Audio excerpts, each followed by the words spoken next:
surtout en termes de date. Je pense que c'est Jonathan, tu m'as écrit en fin de semaine pour savoir le travail, à quel moment on le remettait. Il me semble que c'est toi qui m'as écrit. Oui, c'est ça, c'est pas. Tu m'as écrit la semaine passée, c'est bon. Donc, c'est, en fin de compte, premièrement, mettez à vos agendas. Je vais vous envoyer un calendrier, là, mais mettez à vos agendas le 9 novembre, donc pas la semaine prochaine, l'autre semaine, conférence avec Phonak. Donc, de 8 à 10. Le 23 novembre, conférence avec Widex de 8 à 10. Il n'y a pas de questions d'examen sur les conférences. C'est quand même, ça va être sur les dernières plateformes. Entre autres, avec Phonak, ça va être sur Paradise et avec Widex, ça va être sur la Moment. Donc, il n'y aura pas de question d'examen, mais soyez présents. C'est quand même important. Donc, on a le 16 novembre, examen numéro 2, l'examen théorique 2, et remise du travail également. Je pense que j'ai envoyé un courriel à tout le monde, un colnet à tout le monde pour dire quand était la date de remise du travail sur les fabricants. Ensuite de ça, on tombe au mois de décembre. Ça reste que c'est loin, non? C'est pas, mais c'est quand même important. Donc, le lundi 7 décembre va être on va faire une révision. Ce que je fais normalement, c'est que je vous envoie comme une espèce de condensé de la matière qu'on a vue. Et les questions d'examen vont se retrouver dans ce condensé-là. Fait que ça vous évite d'étudier toute la matière du cours 1, là, qui va représenter peut-être, je ne sais pas moi, 500-600 diapos PowerPoint, plus les notes que vous avez prises. Fait qu'on va se concentrer sur les diapos que je vais vous envoyer. C'est une espèce de condensé que je fais là, où c'est ce qui est important. Et évidemment, ensuite de ça, lundi 14 décembre, dernier jour de la session, examen final. Là, évidemment, ça, c'est ce qui concerne la théorie. Ce qui concerne les laboratoires, là, c'est Daniel qui est responsable de son côté de ça. Mais moi, je vous donne les dates là, de mon côté. Donc, 14 décembre. Donc, il n'y aura pas d'examen durant la semaine d'évaluation. Bien, dans mon cas, l'examen, je le donne toujours dans la 15e semaine. La 15e semaine étant lundi 14 décembre. Donc, on va être proche de Noël. Noël va être 11 jours après. De toute façon, hier, ça ressemblait à Noël avec la neige. Là. Je ne sais pas si à la POC, il y a bien de la neige. Là, pour ceux qui sont à la POC. En tout cas, à Québec, ça n'a pas fondu. Il y en a encore un matin, même le balcon était glissant. Quand je suis sorti tantôt, je vais me péter à la fiole. C'était pas chic. Oui, Caroline? Je voulais juste être sûre, le deuxième examen, vous avez dit c'était quand? 16 novembre. C'est ça, OK. Oui. Puis, quand tu confirmais la même chose, 16 novembre, c'est l'examen. Le dépôt du travail, c'est bel et bien le 9. J'ai dit le 16, non, c'est le 9. Tu as raison, c'est le 9. Je dis 16, pas 16, c'est 9. Là, j'ai plusieurs notes sur ma feuille, c'est pour ça.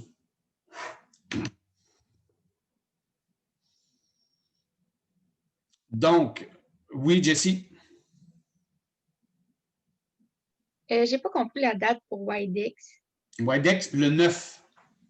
Ah non, Widex, non. 9, c'est Phonak. Widex, c'est le 23. Excuse-moi.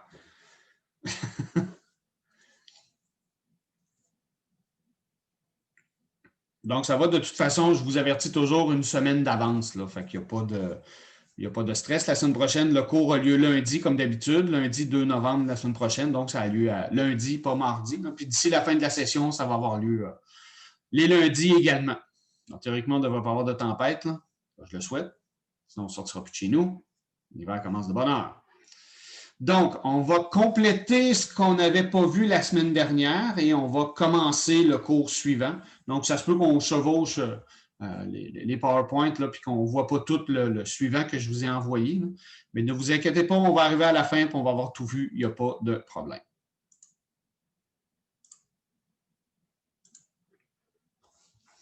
Donc, excusez. Donc, on avait vu le gestionnaire de but transitoire la semaine passée. On avait terminé par ça. Dites-moi si c'est ça ou pas, là, mais il me semble que c'était ça. On avait terminé par cette image-là, si je ne me trompe pas. Oui, non, peut-être. Ça ressemble à ça pas mal. Yes. Donc, next. On avait-tu vu le gestionnaire de réverbération? En tout cas, on va le revoir, là, puis ce n'est pas très grave. Là.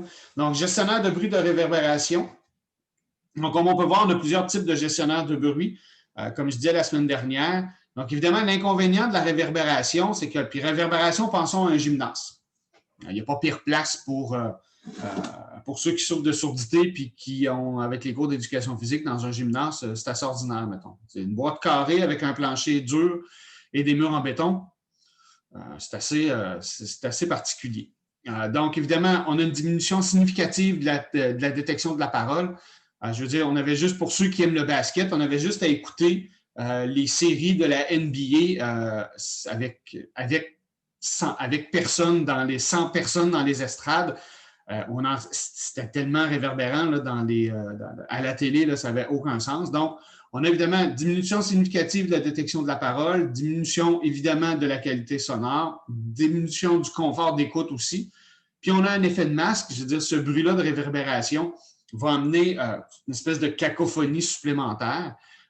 Donc, dans les différents algorithmes, le procédé, c'est détection de la réverbération. Donc, quand la prothèse est capable de le détecter, et ça amène beaucoup une diminution du gain pour améliorer surtout le confort. Pas nécessairement une amélioration de la détection de la parole, mais surtout un confort. Donc, c'est surtout efficace en présence de réverbération qui perdure dans le temps. Donc, c'est quelque chose, si c'est quelque chose qui est momentané, évidemment, la prothèse ne sera pas capable, le gestionnaire, l'algorithme ne sera pas capable de le traiter. Donc, si on a cette réverbération-là qui est toujours constante dans le temps, on va devenir plus efficace, mais évidemment, il faut avoir des attentes réalistes. C'est quelque chose qui est quand même relativement complexe à bien. Puis de toute façon, il faut toujours penser, puis c'est pour ça que quand je parle d'attentes réalistes, c'est qu'il faut tout le temps penser, est-ce qu'un normo-entendant s'en sort bien? Tu sais, c'est vraiment comme ça qu'il faut le voir. Puis si quelqu'un a une bonne audition puis a de la difficulté, ben, vous imaginez pour quelqu'un qui a une surdité ou qui souffre ou qui porte des prothèses auditives ou qui a, peu importe, ça va être difficile pour lui. Une personne qui porte des prothèses auditives, même ajustées de façon optimale, ça ne remplace pas des oreilles normales. Donc, il faut toujours, quand on va traiter avec les patients, on va le voir beaucoup à la prochaine session dans le contrôle post-prothétique avec aide auditive 4, ajustement. Mais il faut toujours se placer dans la position suivante. Est-ce que la situation qui m'est exposée, un normo-entendant, une personne avec une audition normale, va s'en sortir correctement? Oui ou non? Si la réponse est non, ben c'est sûr que la personne qui a une surdité ne s'en sortira pas. Peu importe la prothèse auditive, on ne leur donne pas des oreilles neuves, on ne leur donne pas, ces gens-là ne s'en sortiront pas mieux. T'sais, la personne qui a une audition normale, c'est l'ajustement optimal, disons ça comme ça. Mais c'est une personne avec même appareillée de façon optimale, on va rester avec un résiduel de surdité qui est non compensé de toute façon. Puis tout dépendant de la grandeur ou de la hauteur de cette surdité non compensée par la prothèse, bien, les difficultés que la personne va connaître vont être quand même assez importantes à ce niveau-là. Donc, ceci étant dit, toujours avoir des attentes réalistes malgré le fait que, puis vous allez le voir quand on va avoir la conférence le 9, quand on va avoir la conférence le 23, Jacques chez Phonak, il va vous parler de la nouvelle Paradise. Oui, c'est encourageant. Oui, c'est quelque chose qui est super intéressant, qui est très performant, mais ça ne remplace pas des oreilles normales. La même chose quand Julie-Catherine va vous parler de la Moment, super performant. Les algorithmes sont améliorés énormément, mais gardons en tête qu'il faut avoir quand même des attentes réalistes. Gestionnaire de bruit de vent, quelque chose qui est quand même relativement efficace parce que le vent est, je vous dirais, c'est relativement constant dans le temps. Bon, oui, le vent ne souffle pas toujours de la même façon, mais le vent est facilement identifiable par la prothèse. Donc, c'est quand même un son de forte intensité, principalement situé en basse fréquence. Si la vitesse du vent double, on augmente de 12 dB. Donc, si on passe d'un vent de 10 km/h à 20 km/h, bien évidemment, l'augmentation est de 12 décibels. C'est un bruit qui est dérangeant, puis on a un masque de la parole qui est quand même extrêmement présent. On a juste à prendre une marche avec quelqu'un, et si moindrement le vent nous souffle dans le dos, puis on est un en arrière de l'autre, la personne en avant a beau nous parler, oubliez ça, là, on ne comprend strictement rien. Puis à la Pocatière, vous pourrez tester. Ils vendent juste un peu à l'époque. Si vous êtes deux côte à côte, si vous avez le vent en face, il faut toujours se voir, on n'entend pas bien. Si on est un en arrière de l'autre pour une raison X, le vent nous souffle dans le dos, on n'entend pas. S'il nous souffle de face, pas pire, la voix est transmise vers l'arrière, c'est quand même pas si mal, mais sauf que c'est extrêmement dérangeant. Donc, écoutez, la compensation physique, l'algorithme, on peut l'ajuster. C'est ça qui est intéressant dans ce type d'algorithme-là. On peut avoir une diminution possible jusqu'à 18 décibels. Donc, même si le vent peut être très dérangeant, donc on va avoir un effet de masse qui va être important à l'intérieur de ça, c'est qu'on peut en diminuer l'inconvénient sans nécessairement améliorer la qualité de la perception de la parole, sauf que la diminution va faire que ça va devenir confortable. Moi, je pense aux joueurs de golf, par exemple, à ceux qui font du vélo, à ceux qui font du jogging, par exemple, où ça peut être très, très dérangeant. Donc, on a quand même quelque chose qui est très performant. Puis l'algorithme performe surtout lorsque le vent se situe devant le porteur. Lorsqu'il se situe derrière, c'est un peu compliqué parce qu'on a l'effet pavillonnaire. Là, le pavillon, on a un certain problème de bien traiter le vent par rapport au microphone, surtout quand on a des intras, par exemple, des contours, c'est moins pire. Mais lorsque le vent vient de devant, on est beaucoup plus efficace. Donc, évidemment, la communication interorale, elle est quand même, lorsqu'on porte 2 prothèses, et on va le voir tout à l'heure, la communication interorale, c'est quelque chose qui est quand même super important parce que là, la prothèse échange de l'information et là, on va avoir une amélioration qui est quand même, je dirais, très importante. Amélie, tu avais la main levée? Oui, j'ai une question. Quand tu parles des inconvénients, est-ce que tu parles du gestionnaire en tant que tel ou c'était tout par rapport au vent? L'inconvénient en général. Mais quand tu utilises le gestionnaire ou sans gestionnaire? Sans gestionnaire. L'inconvénient du vent, c'est ça. Oui, Patrice? 2 questions. Le gestionnaire, je ne suis pas sûr de comprendre c'est quoi. Et deuxième question, je ne suis pas sûr de comprendre le principe entre l'augmentation de 12 dB en présence de vent et la diminution de 18 dB. Parfait. Donc, le gestionnaire de bruit de vent, c'est un gestionnaire qui va diminuer lorsqu'il y a présence de vent. Donc, prenons l'exemple, on marche dehors et il y a du vent. Donc, la prothèse va capter le vent, va déterminer que c'est du vent. Et l'algorithme qui gère ce facteur-là, donc le vent, va être en mesure de le contrôler. Quand on parle de l'augmentation de 12 décibels, c'est que lorsque le vent augmente de vitesse, double sa vitesse, c'est-à-dire que lorsqu'on passe de 10 km/h à 20 km/h de vent, donc on a 12 dB supplémentaires de bruit qui s'installe. Et le 18 décibels de diminution, c'est que le gestionnaire de bruit, on peut le diminuer, on peut le régler manuellement jusqu'à moins 18 décibels. C'est qu'on a un ajustement sur l'algorithme de vent. Donc, c'est quelque chose qui n'est pas automatique. C'est quelque chose, oui, qui est automatique, mais je peux le régler aussi, un peu comme le gain, comme le MPO, par exemple. OK. Mais pour quelle raison que pour contrer le vent, pour contrer le problème du vent, il faut soit augmenter de 12 dB?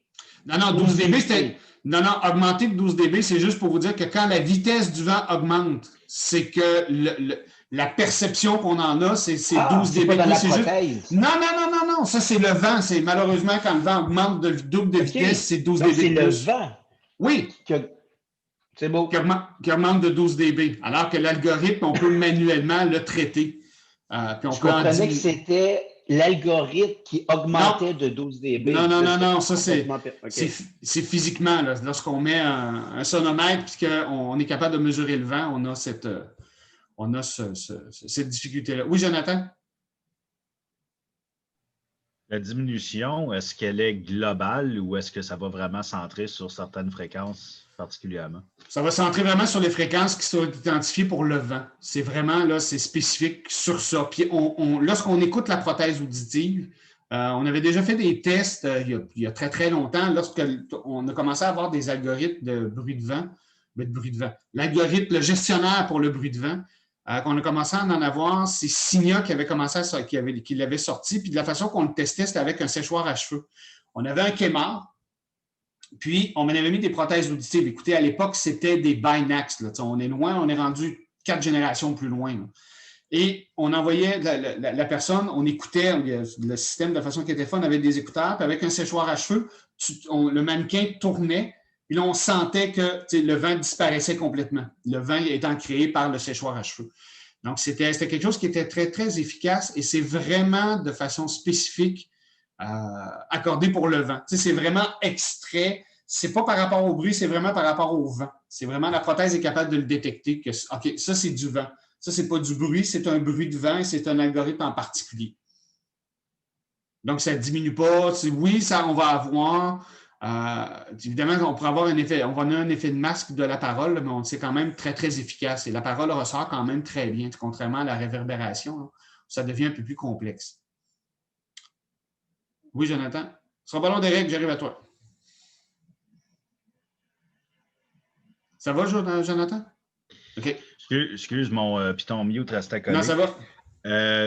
Il va-tu avoir augmentation pour les fréquences centrées autour de la voix dans un gestionnaire de vent?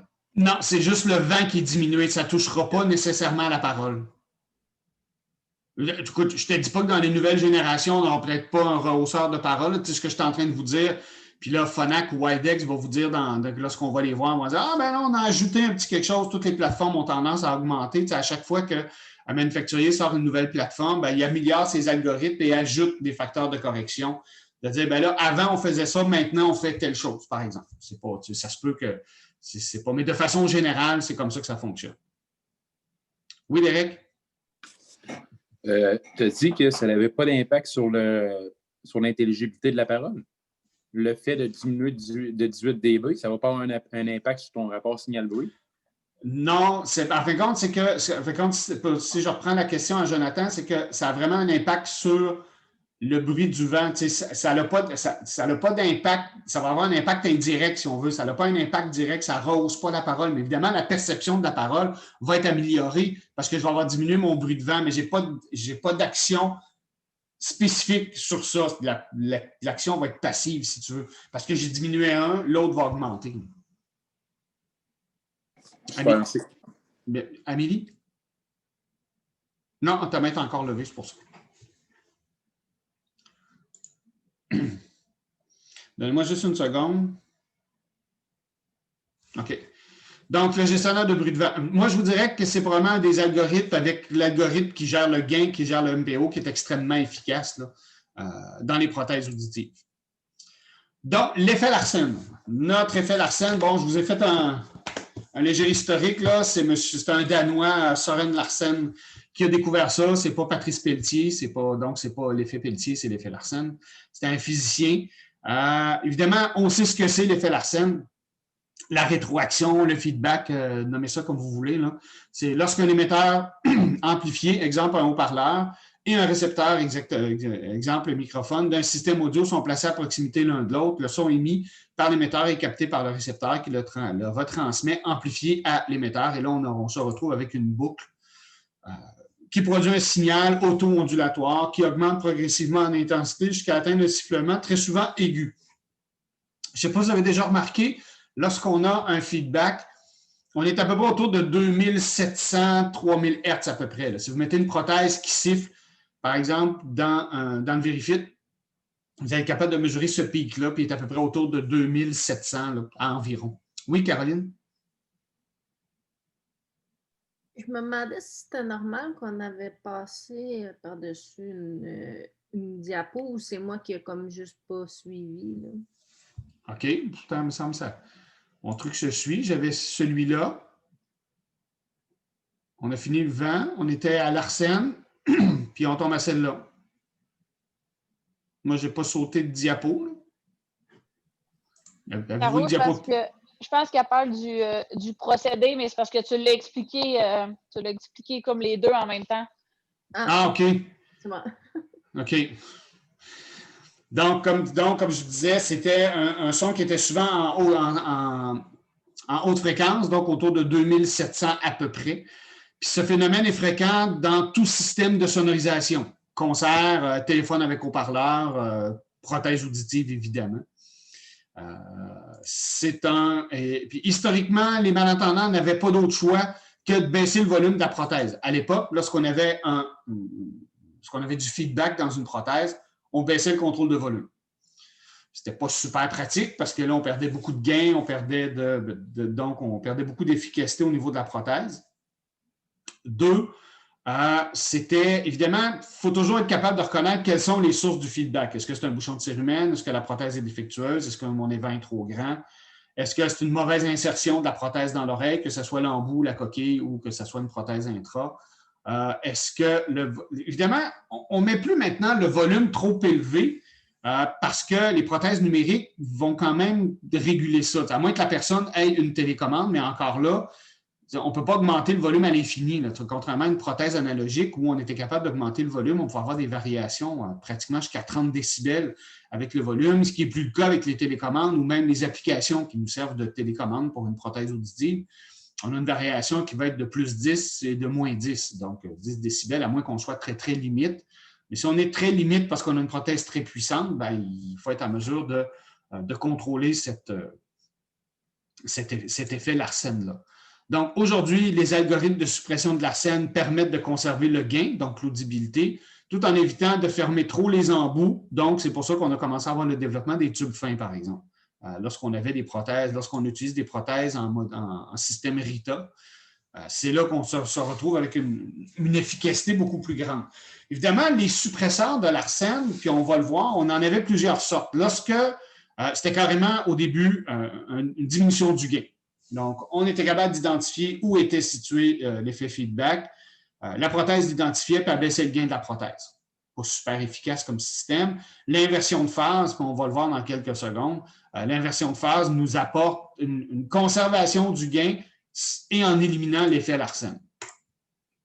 Donc, comme je disais tout à l'heure, les causes, bouchon de cérumen, volume trop élevé, ce qui est moins fréquent maintenant. Évidemment, évent trop grand, mauvaise insertion de la prothèse auditive.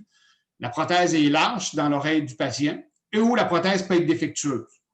Donc, ce qu'on appelle un feedback mécanique. Par exemple, le microphone est décollé à l'intérieur de la prothèse, ça va créer une espèce de feedback à l'intérieur de la prothèse. Donc, la prothèse est défectueuse, évidemment. Donc, comme on peut voir, on explique là, de façon spécifique comment, tantôt je l'avais en mots, là on l'a en dessin, si on veut. Le signal de l'entrée arrive au microphone qui est envoyé au processeur, qui est envoyé à l'écouteur. Et là, on a cette espèce de boucle-là qui est toujours réamplifiée dans le système qui fait qu'on a du feedback. Donc, les algorithmes arrivent à détecter un risque de l'arsène sur une fréquence cible avant son apparition. Ils peuvent décaler la fréquence à risque, réduire le gain sur cette fréquence ou inverser la phase sur cette fréquence.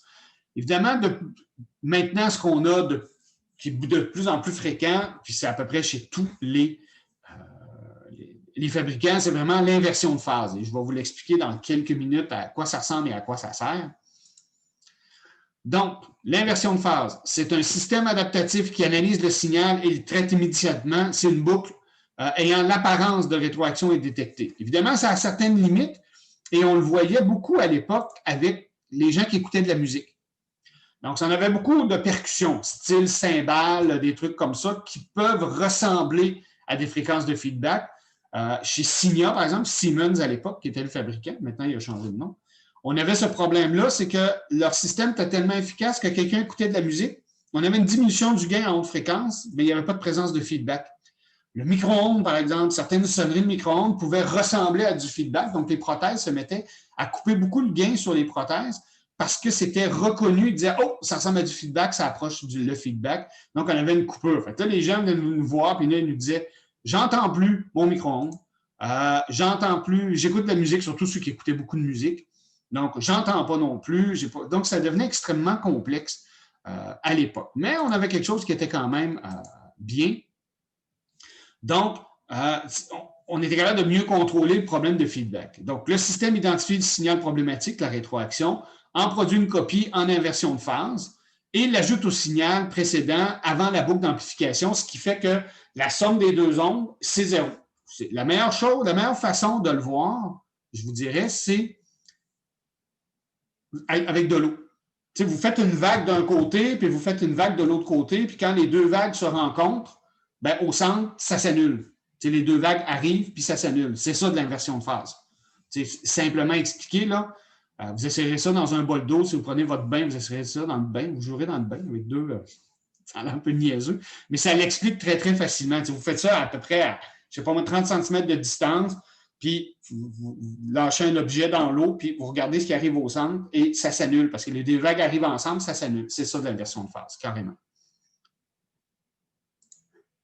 Donc, ensuite de ça, ça permet de supprimer le l'arsène avant qu'il soit audible par le malentendant, puis ça conserve notre gain. Donc, ce qui est quand même quelque chose qui est assez important.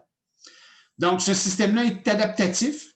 Donc, il s'active automatiquement aux besoins et est sur chaque canal de fréquence pour les prothèses récentes. Le gain n'est pas compromis, donc on garde l'entièreté du gain dans toute sa globalité et permet une bonne audibilité de tous les signaux de l'environnement. Donc, l'inversion de phase ne vient pas diminuer le gain, donc ne vient pas diminuer l'amplification qu'on va donner à la prothèse. Évidemment, si le feedback devient extrêmement fort, là, on pourrait avoir un problème, mais normalement, dans une situation où on a cette présence de feedback, ou juste au moment où cette présence-là pourrait être là, bien, on va avoir l'inversion de phase qui va intervenir. Évidemment, condition, je vous dirais, préalable, c'est que ça requiert une mesure dans l'appareillage pour calculer l'étanchéité du couplage acoustique.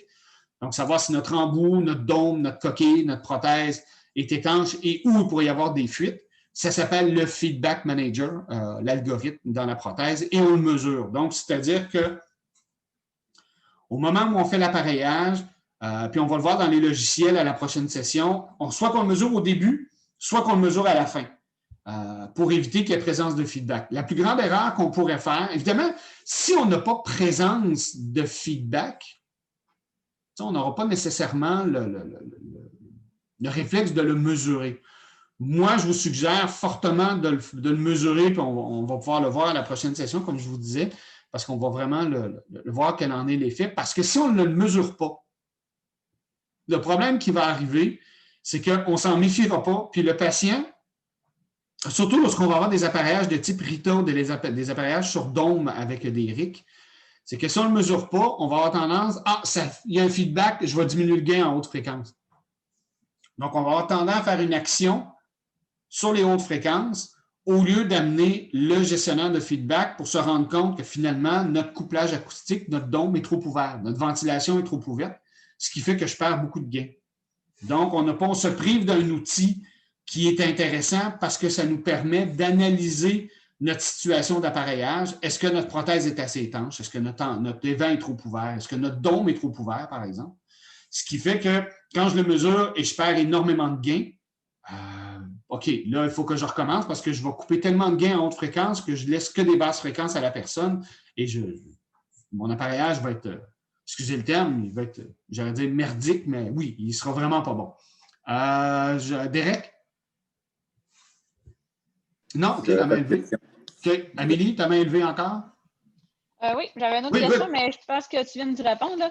Okay. Je pense que c'est ça, des fois, avec le l'arsène, quand tu l'activais, ça faisait une grosse bulle, une grosse encoche. Et dans ces cas-là, que là, tu ne ferais juste pas le calculer.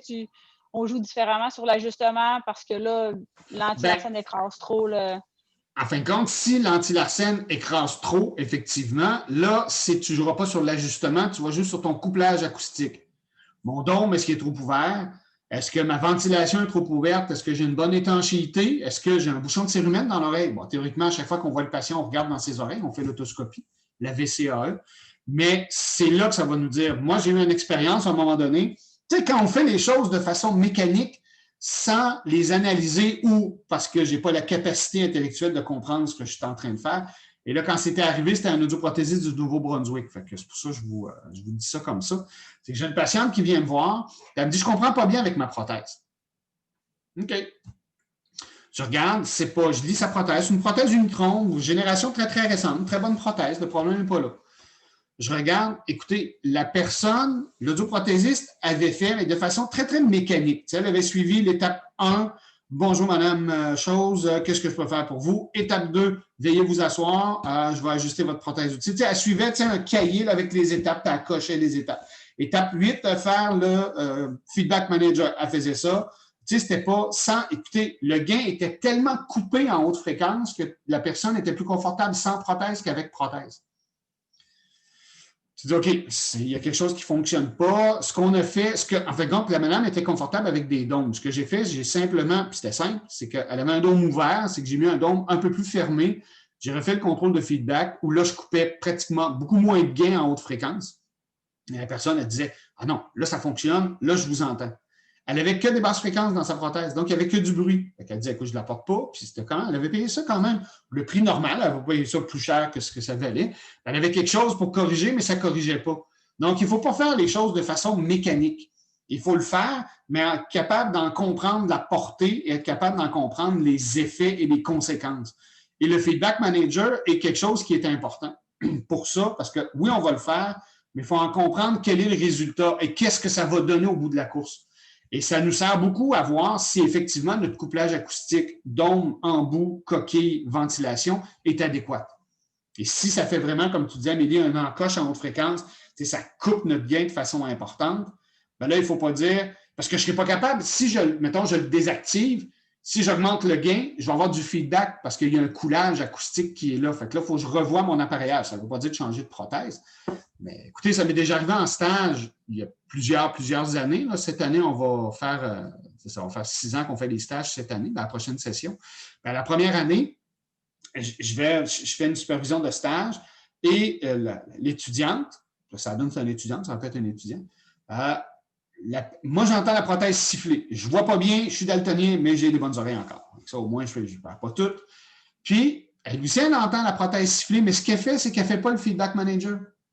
Puis, elle avait des prothèses, écoute, c'était des Starkey. Starkey, probablement le meilleur feedback manager sur la planète depuis des décennies. C'était facile, elle avait juste à le faire. Ça aurait pris quelques secondes, ça aurait réglé le problème et ça lui aurait montré que le dôme qu'elle utilisait, parce que c'était un appareillage sur dôme qui était indiqué, c'était pas le problème, ne se situait pas là. Mais c'est juste que son dôme était trop ouvert. C'était ça le problème. Et quand on fait de la supervision de stage, on n'intervient pas, à moins d'erreurs flagrantes ou dangereuses. Mais c'est pour éviter que le patient perde confiance en l'étudiant. Tu as le prof qui est superviseur de stage, qui est dans la salle avec toi. C'est assez énervant pour vous autres, quand ça va arriver, quand ça va vous arriver. Mais on n'essaie pas d'intervenir, à moins qu'il y ait quelque chose qui soit vraiment très, très particulier.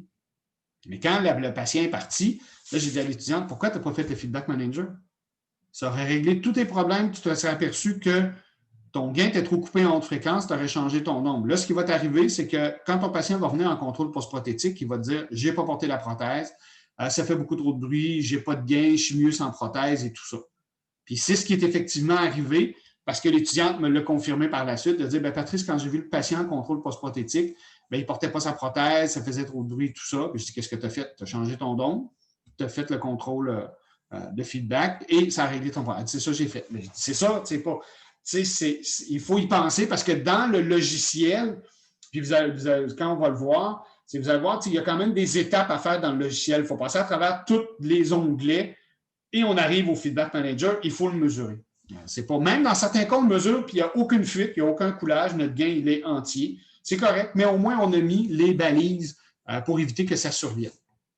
Donc, c'est un outil, moi, que je trouve qui est super intéressant, même si les fabricants, maintenant, lorsqu'ils vont placer une ventilation dans la prothèse auditive, la ventilation va être optimisée. Donc, c'est un logiciel qu'ils ont et ça calcule la grandeur exacte de la ventilation pour éviter que ça figue. Donc, ça, c'est quand même important quand ça figue, qu'il y ait du feedback de présent. Donc, si c'est une ventilation qui est de 1,25 mm, ils vont mettre 1,25. Souvent, depuis plusieurs années, personnellement, quand je commande mes prothèses, dans de rares occasions, je ne commande pas la grosseur de la ventilation. Je laisse le fabricant le calculer pour qu'on ait la ventilation la plus optimisée. Bon, ça arrive des fois, je suis obligé de la modifier parce que ça ne fait pas tout à fait. Mais c'est moins fréquent. On a vraiment quelque chose qui est dans les logiciels, chez les fabricants qui ont vraiment développé cet outil-là, qu'on ne contrôle pas. C'est vraiment, on envoie l'audiogramme, on envoie la prothèse auditive, on commande toutes les caractéristiques, mais l'évent, il est vraiment optimisé. Fait qu'on est sûr de ne pas avoir un évent trop grand et ni trop petit. Donc, comme je disais, ça requiert la mesure pendant l'appareillage pour calculer l'étanchéité du couplage acoustique. C'est le plus efficace des systèmes, mais évidemment, il y a des limites. Ça peut confondre, comme je disais tantôt, parfois le son de l'environnement avec un Larsen, donc le bip du micro-ondes, l'alarme. Le malentendant entend alors comme un Larsen causé par la rétroaction, mais c'est en artefact. Fait que c'est comme le système devient un peu mélangé. Mais c'est de moins en moins fréquent maintenant parce que les fabricants ont placé, entre autres, à l'intérieur des prothèses auditives, un programme spécifique pour la musique.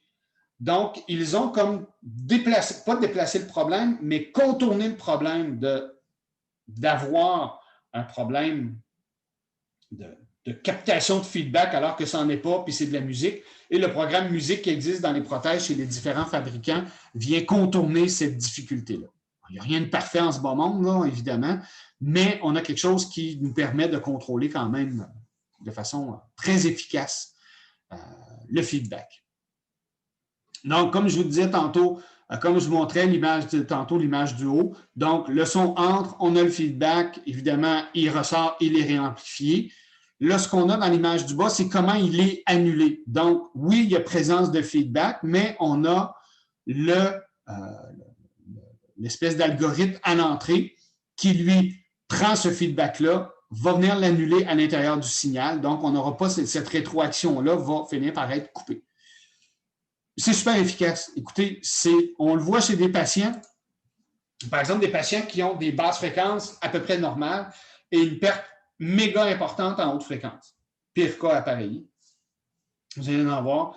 Si on fait ça en dôme, pour que ça soit super confortable, on fait le contrôle de feedback. Évidemment, ça coupe du gain, mais par exemple, avant de le mesurer, je mets la prothèse dans l'oreille du patient qui est en muet, je la mets à on, ça siffle, tu pars le feedback manager, ça mesure, ça disparaît, c'est instantané. C'est quelque chose qui est assez spectaculaire. Oui, Jonathan? DSP, ça veut dire quoi? Digital Signal Processing. C'est le processeur numérique dans la prothèse. En fait, compte DSP, c'est quand on a commencé à avoir des prothèses numériques à l'époque, on est en 2020, il y a à peu près 22, 23 ans, à peu près à la fin des années 90, quand les prothèses numériques sont arrivées.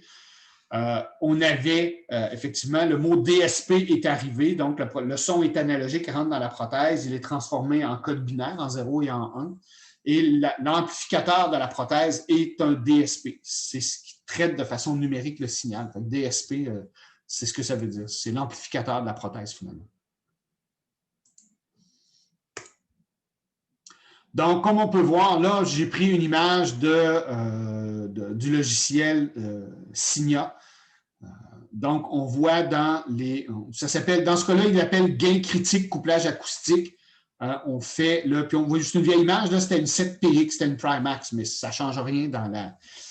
Donc, on clique sur la mesure, on démarre la mesure du gain critique à. Attends un peu. Donnez-moi juste une seconde. Bon, c'était juste pour vous montrer là.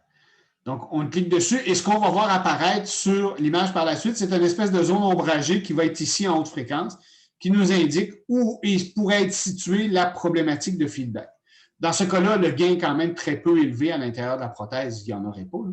Mais c'est à cet endroit-là. Puis chez Signia, par exemple, il est vraiment situé au début du logiciel de programmation, alors que lorsqu'on va voir Oticon, il est situé beaucoup plus loin. Chez Starkey, il est situé beaucoup plus loin. Mais vraiment, chez plusieurs manufacturiers, il est situé en début d'appareillage. Bon, à un endroit ou à un autre, ça n'a pas beaucoup d'importance. Ce qui est important de le faire, c'est de le faire. C'est ça qui est surtout important. Donc, le gestionnaire de l'arsène, le système peut être fixe ou adaptatif. Si l'arsène est détecté dans un canal, le système réduit le gain dans ce canal. Ça provoque une baisse d'audibilité dans le canal. Donc, les systèmes fixes, ça cause beaucoup de problèmes et on en retrouve à peu près plus. On pourrait en avoir dans certains cas chez des pertes qui sont des prothèses, par exemple, extrêmement puissantes, parce que là, on risque d'avoir un coulage acoustique. Mais le système adaptatif, évidemment, il y a, comme on disait, certains inconvénients, c'est que ça dépend toujours de la durée du désenclenchement du système. C'est-à-dire que le problème, c'est que le feedback va arriver, le système va s'enclencher, mais à quel moment, combien de temps ça va prendre avant que quand le feedback disparaît et que là, on revienne un peu à la normale. Donc, ça devient un peu plus problématique. Oui, Amélie? Oh, tu viens de disparaître, c'est beau. Dave, Amélie, je te reviens. Dave? Ben moi, c'était plus en lien avec la diapo d'avant, oui. Sur les graphiques. En fait, c'est que si, admettons, la ligne pointillée qu'on voit, mettons, je ne sais pas moi, à l'oreille droite, là, en rouge. Oui, ça, c'est le gain. Oui, vas-y. puis on ferait notre mesure, puis que là, notre zone ombragée descendrait plus bas, ça veut dire que là, ça couperait le gain? Exact. Ce que ça viendrait faire, c'est que ça viendrait comme diminuer un peu cette courbe-là. Donc là, la décision comme audioprothésiste que tu as à prendre, c'est de dire est-ce que cette diminution légère-là du gain ou importante du gain, est-ce que je suis capable de vivre avec ou non? Si je ne suis pas capable de vivre avec, donc je dois prendre une décision. Est-ce que c'est ma ventilation? Est-ce que c'est mon embout, ma coquille qui est trop large? Est-ce que j'ai mal inséré la prothèse? Donc, et ce qui est super important, c'est que lorsqu'on fait la mesure du feedback manager, du gain critique, peu importe, c'est que la sonde pour faire nos mesures RER ne doit pas être située dans l'oreille. Parce que souvent, puis vous allez faire cette erreur-là, puis c'est normal de la faire, puis c'est correct de la faire, c'est que là, quand on voit le patient, on s'installe. Parfait. On regarde dans l'oreille, je mets la sonde, je mets la prothèse. Sauf que je crée une ventilation artificielle avec la sonde. Donc, je mesure le feedback, donc je mesure l'effet de la sonde à l'intérieur de l'oreille, parce que veut pas, ça crée une légère non-étanchéité. Donc, c'est pas, il faut vraiment faire la mesure avant qu'on mette la sonde à l'intérieur de l'oreille, parce que si on le fait avec la sonde, on crée de façon supplémentaire.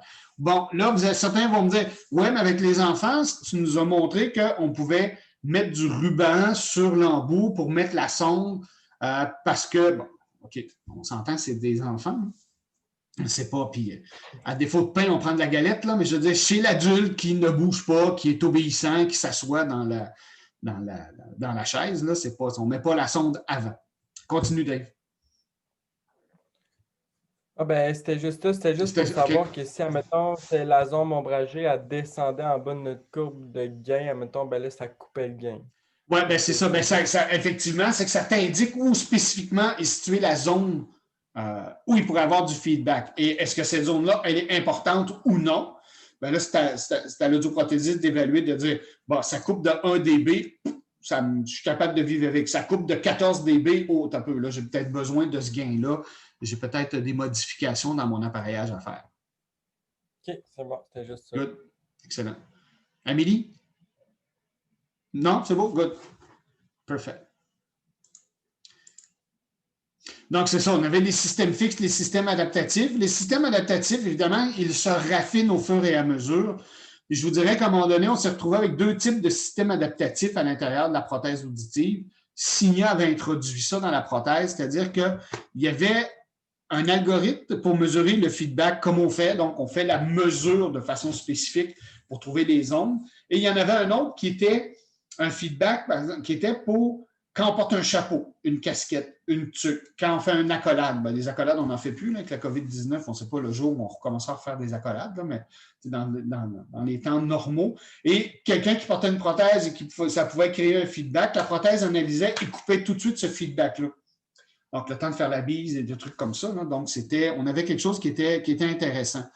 On l'a moins maintenant à l'intérieur des prothèses parce que la prothèse est quand même, je dirais, plus intelligente, et je mets ça en guillemets. Là.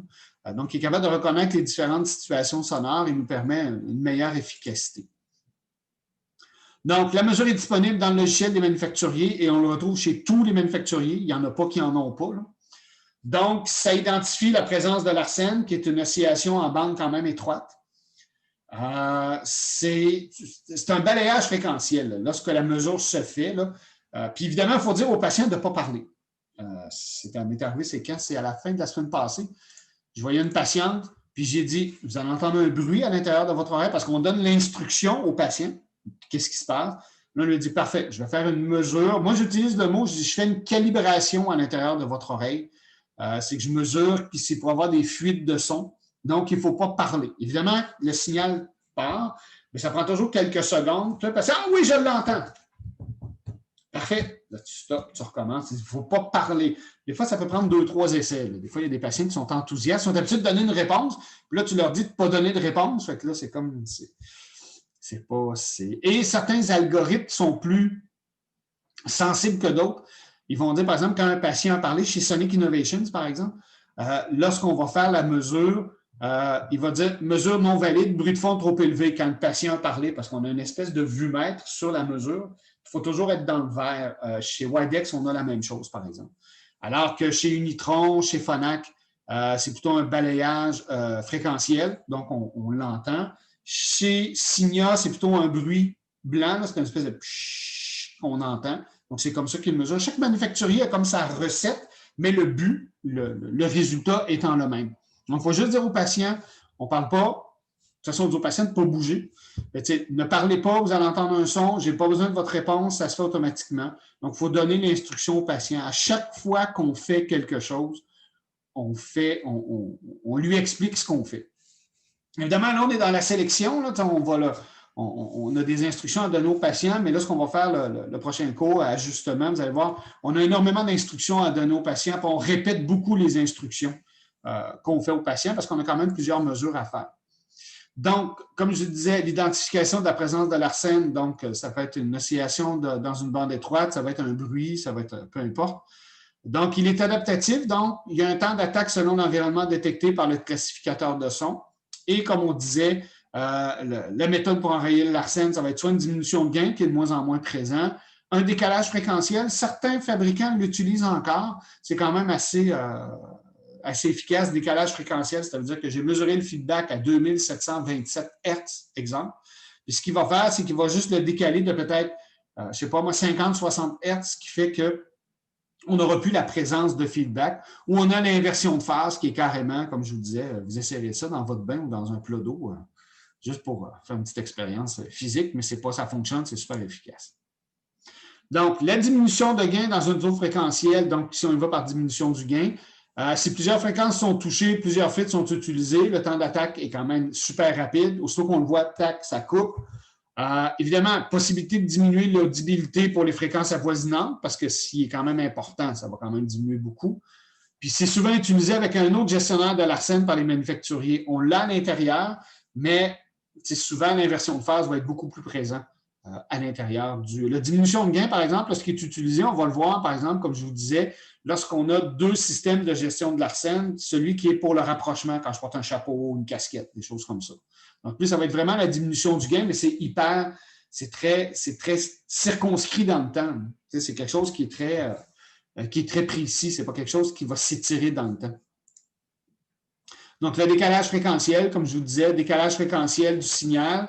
C'est un signal qui est déphasé, ça annule le larsène, le temps d'attaque est rapide, mais ça prend une zone fréquentielle très restreinte afin de ne pas compromettre le signal, la qualité sonore. Si ton feedback s'étire sur, je ne sais pas moi, 200, 300, 400 Hz, ce qui est très grand en termes fréquentiels, c'est que là, la zone est beaucoup trop grande, donc on ne sera pas efficace là, à cet égard-là.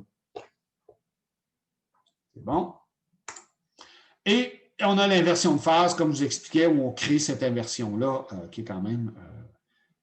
on prend le signal, on en fait l'inversion et ça nous donne cette annulation-là. Donc, l'autre algorithme important qu'on a dans les prothèses qu'on appelle l'expansion, tous les manufacturiers ne l'appellent pas comme ça, mais à la base, ça s'appelle comme ça. C'est un algorithme qui permet d'augmenter peu les sons de faible intensité et davantage ceux d'intensité moyenne, comme la parole. Quand on parle de sons de faible intensité, pensons au bruit du réfrigérateur. Pensons au bruit de l'air climatisé. Évidemment, pas celle qui est dans la fenêtre parce que c'est très bruyant, mais par exemple, une climatisation centrale, un ventilateur qui est loin. Donc, c'est les bruits de fond qui sont constants, mais qui sont faibles. Donc, ça a l'avantage d'améliorer le confort d'écoute chez les personnes pour qui le bruit ambiant constitue une source de dérangement, mais ça n'affecte pas donc les fréquences moyennes où est située principalement la parole. Donc, l'expansion, c'est l'inverse de la compression. Donc, comme je vous parlais tantôt, ça réduit les sons faibles, donc frigo, ventilateur, climatisation. À la rigueur, bruit interne de la prothèse.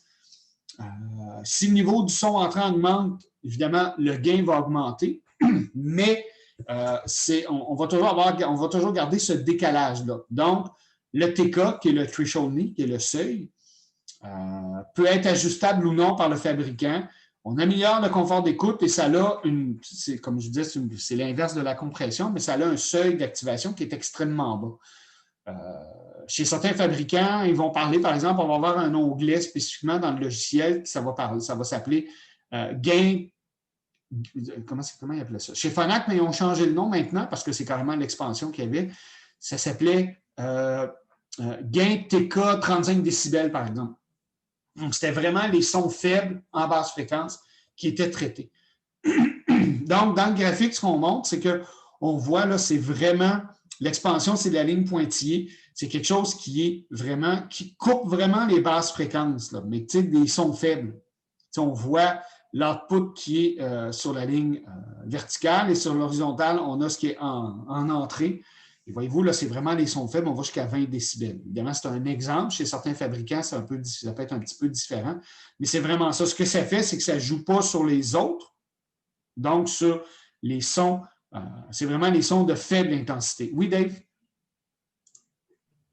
Je suis un peu embêté parce que j'ai toujours pensé que, admettons, tu sais, quand tu avais un son d'un micro-ondes, d'un frigo, tu voulais que ton patient l'entende, mais là, l'expansion, ça fait en sorte qu'il ne l'entendra plus. Pas le bip du micro-ondes, mais l'espèce de quand ça cuit. Tu sais, quand tu mets quelque chose, c'est pas le bip du micro-ondes, mais c'est le son que ça fait durant le temps qu'il fonctionne. Okay. Donc, c'est vraiment c'est pas l'espèce de bip, votre bouffe est prête, ou est cramée, ou elle a explosé dans le micro-ondes, ça dépend de ce que tu as mis dedans. Mais ce que je veux dire par là, c'est le son que ça fait quand ça fonctionne, c'est ce son-là qui n'est pas super pertinent de toute façon. C'est rare que tu restes à côté du micro-ondes à regarder ta bouffe cuire ou exploser dans le micro-ondes. Fait que tu fais d'autres choses. Mais le bip, tu l'entends. Et c'est là que le feedback, le bip pouvait être confondu avec du feedback. Fait que là, l'expansion fait que tu n'entends pas ta bouffe cuire, puis le bip est confondu par du feedback, fait que tu ne l'entends pas sonner non plus. Fait que là, finalement, le micro-ondes ne sert à rien, mais c'est de moins en moins fréquent. Le bip, tu l'entends quand même. Mais l'expansion, c'est vraiment le bruit constant, mais de basse fréquence là, qui est faible. On va voir l'abaissement fréquentiel après la pause, si ça ne vous gêne pas trop. C'est pas, il est quand même, quelle heure est-il? Il était 52. On va prendre notre pause, puis on revient avec le principe d'abaissement fréquentiel. J'aurais une petite question, Patrice. Oui, je t'écoute. Tantôt, tu disais que les pires cas, c'est les pertes en haute fréquence. Oui, où tu as des fréquences normales en basse et tu as une perte, même jusqu'à importante en haute fréquence. Que ça, c'est le plus difficile pour appareiller. Oui. Tu disais aussi que le dôme, c'est ce qui est le plus confortable pour le patient. Bien, ça dépend. En fait, compte, le dôme, il y a des patients. Le dôme, c'est quelque chose qui n'est pas chez tous les patients. Le dôme, moi, l'exemple que je donnais, c'est que la patiente était confortable avec les dômes. Je n'avais pas d'avantage à changer pour une coquille. C'est ça que je veux dire. C'est qu'il y a des patients chez qui le dôme, c'est inconfortable parce qu'ils ont une forme d'oreille particulière. Il faut aller vers la coquille, mais le dôme, chez des patients, mais là, c'était l'exemple que je donnais, la patiente était confortable avec les dômes. OK, donc c'est pour ça qu'on a privilégié les dômes. Oui. Mais dans un scénario de perte en haute fréquence, tes basses fréquences sont correctes, quel embout qui est le plus approprié? C'est la coquille ou c'est le dôme? Et considérant le problème de feedback aussi. Oui, bien, c'est ça. Théoriquement. Parce que tu as déjà dit que toi, tu préfères les coquilles. Oui, tout à fait. C'est vrai. Je préfère les coquilles. Je te dirais que 75-80% de mes patients sont appareillés en coquilles. Avec des RIC, évidemment, on s'entend. C'est pas, je vais utiliser le dôme dans certaines circonstances parce que c'est approprié. Mais dans le cas. Et ça, c'est un cas où tu as une solution qui est comme mi-figue, mi-raisin. Moi, j'ai un patient qui a des basses fréquences à 15-20 décibels puis des hautes fréquences à 2000 à, mettons, 100 dB. Je ne suis pas capable de l'appareiller correctement. Dôme, coquille, peu importe. Mes cibles en haute fréquence sont en bas de mes seuils d'audition. Fait que je dois avoir la prothèse. Puis le patient était prêt à mettre des milliers de dollars sur des prothèses. Le problème, c'est que je ne suis pas capable de lui donner de gain en haute fréquence. Peu importe ce que j'utilise, dôme, coquille, peu importe. Des intras, ce qui est inapproprié dans ce cas-là, on s'entend. Ça ne fonctionne pas. Les prothèses auditives, il dit j'entends juste du bruit. Oui, c'est juste ça que je vous donne parce que c'est ce que vous percevez. Puis, je ne suis pas capable, là, on va le voir, le principe d'abaissement fréquentiel. Même avec ça, je suis incapable de transférer suffisamment de haute fréquence en plus basse fréquence pour que ça soit capté. C'est un problème qui est, je peux juste perdre là-dedans. C'est que le patient va se plaindre que ça ne fonctionne pas bien, puis il va avoir raison de se plaindre, puis je n'ai pas de solution pour lui. C'est le problème. Et que j'utilise des dômes, que j'utilise des coquilles, que je change de modèle de prothèse, que j'essaie un contour, un RIC, un intra, j'ai des problèmes. Okay. Ça a j'ai pas de. Mais dans un cas où c'est. En fin de compte, le dôme, là, il est super approprié. Dans le cas où j'ai une perte en basse, j'ai pas de perte en basse fréquence où très, très peu. Et ma perte est surtout située en haute fréquence. Mais évidemment, appareillable, là, je vais avoir une bonne efficacité. Ça ne me donne rien d'utiliser une coquille parce que je risque de trop enfermer les basses fréquences à l'intérieur de l'oreille. Okay. Le dôme est super indiqué dans ce cas-là, mais aussitôt que je commence à avoir des basses fréquences à 40-45 décibels, le dôme, si je commence à penser à un dôme puissant, un dôme power, par exemple, bien là, pensons donc à une coquille, je vais avoir une meilleure adaptation. OK. Parfait, merci. Bienvenue.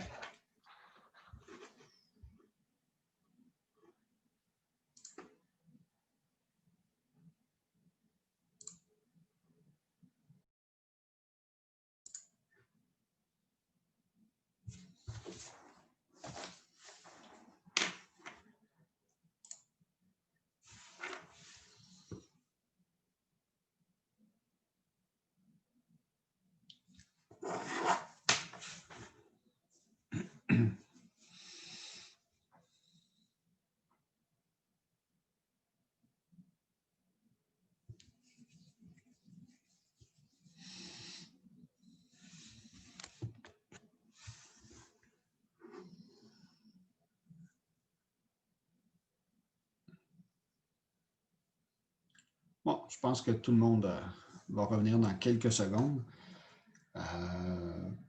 Donc, on va poursuivre. Pardon. Moi, je disais, là, ils nous mettent en zone rouge encore 28 jours, là, des fatigants. Là. C'est pas, je sais que ce n'est pas évident pour les élèves, là. C'est pas cette façon d'apprendre-là. Au moins, c'est pas pire, vous avez des labos, là. Mais dites-vous que je compatis beaucoup avec vous. Vous trouvez ça pas évident. Dites-vous que les profs, c'est pas évident non plus. Je préférerais bien plus être en classe avec vous autres là, parce qu'on a un bien meilleur feeling quand on est dans la classe, quand on vous voit, quand l'interaction est bien meilleure aussi. Durant les pauses, souvent ce qui arrive, c'est durant les pauses, on continue les discussions, on parle de différentes choses. C'est pas. J'espère qu'Aide auditive 4, théoriquement, c'est moi qui vous le donne, là, qu'on va être minimalement, si c'est moi qui va vous donner le cours, Aide auditive 4, là, théoriquement, là, c'est. Je donne la théorie puis je donne le laboratoire. Si je ne vous vois pas en théorie, ben si on nous oblige encore à le faire comme ça, mais les labos, c'est moi qui vais vous les donner, fait que je vais vous voir au cégep. Honnêtement, c'est vrai que j'ai hâte de vous. Je vous vois, là, je vois vos faces dans l'écran, mais ça, c'est comme. C'est correct. Il y en a quelques-uns que je vous ai croisés dans le labo et au département les sessions précédentes, mais ne vous ayant pas enseigné, ce n'est pas la même chose. Là. C'est comme, c'est beau. Dites-vous que oui, c'est pas évident pour vous autres comme élèves, là, mais dites-vous que, en tout cas, moi, ça m'écoeure aussi de faire ça à distance. Là. Je suis assis dans mon bureau à la maison, là, mais au cégep, c'était plus. Moi, je trouvais ça plus trippant, en tout cas. Mais donnons-nous une chance, puis des jours meilleurs vont se produire et vous allez être pogné pour me voir la face en vrai et d'être pogné avec moi parce que de toute façon, je vais vous voir en éthique de temps en troisième session, puis il y en a certains que je vais superviser en stage. Fait que vous allez être pogné avec moi jusqu'à la fin, de toute façon. Mais j'ai hâte de vous voir en vrai là, pour que ça soit plus chaleureux et plus humain, disons ça comme ça. Donc, on continue.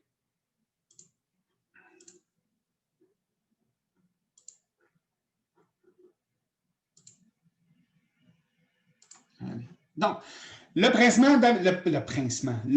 principe d'abaissement fréquentiel, et il y en a 3 qui existent.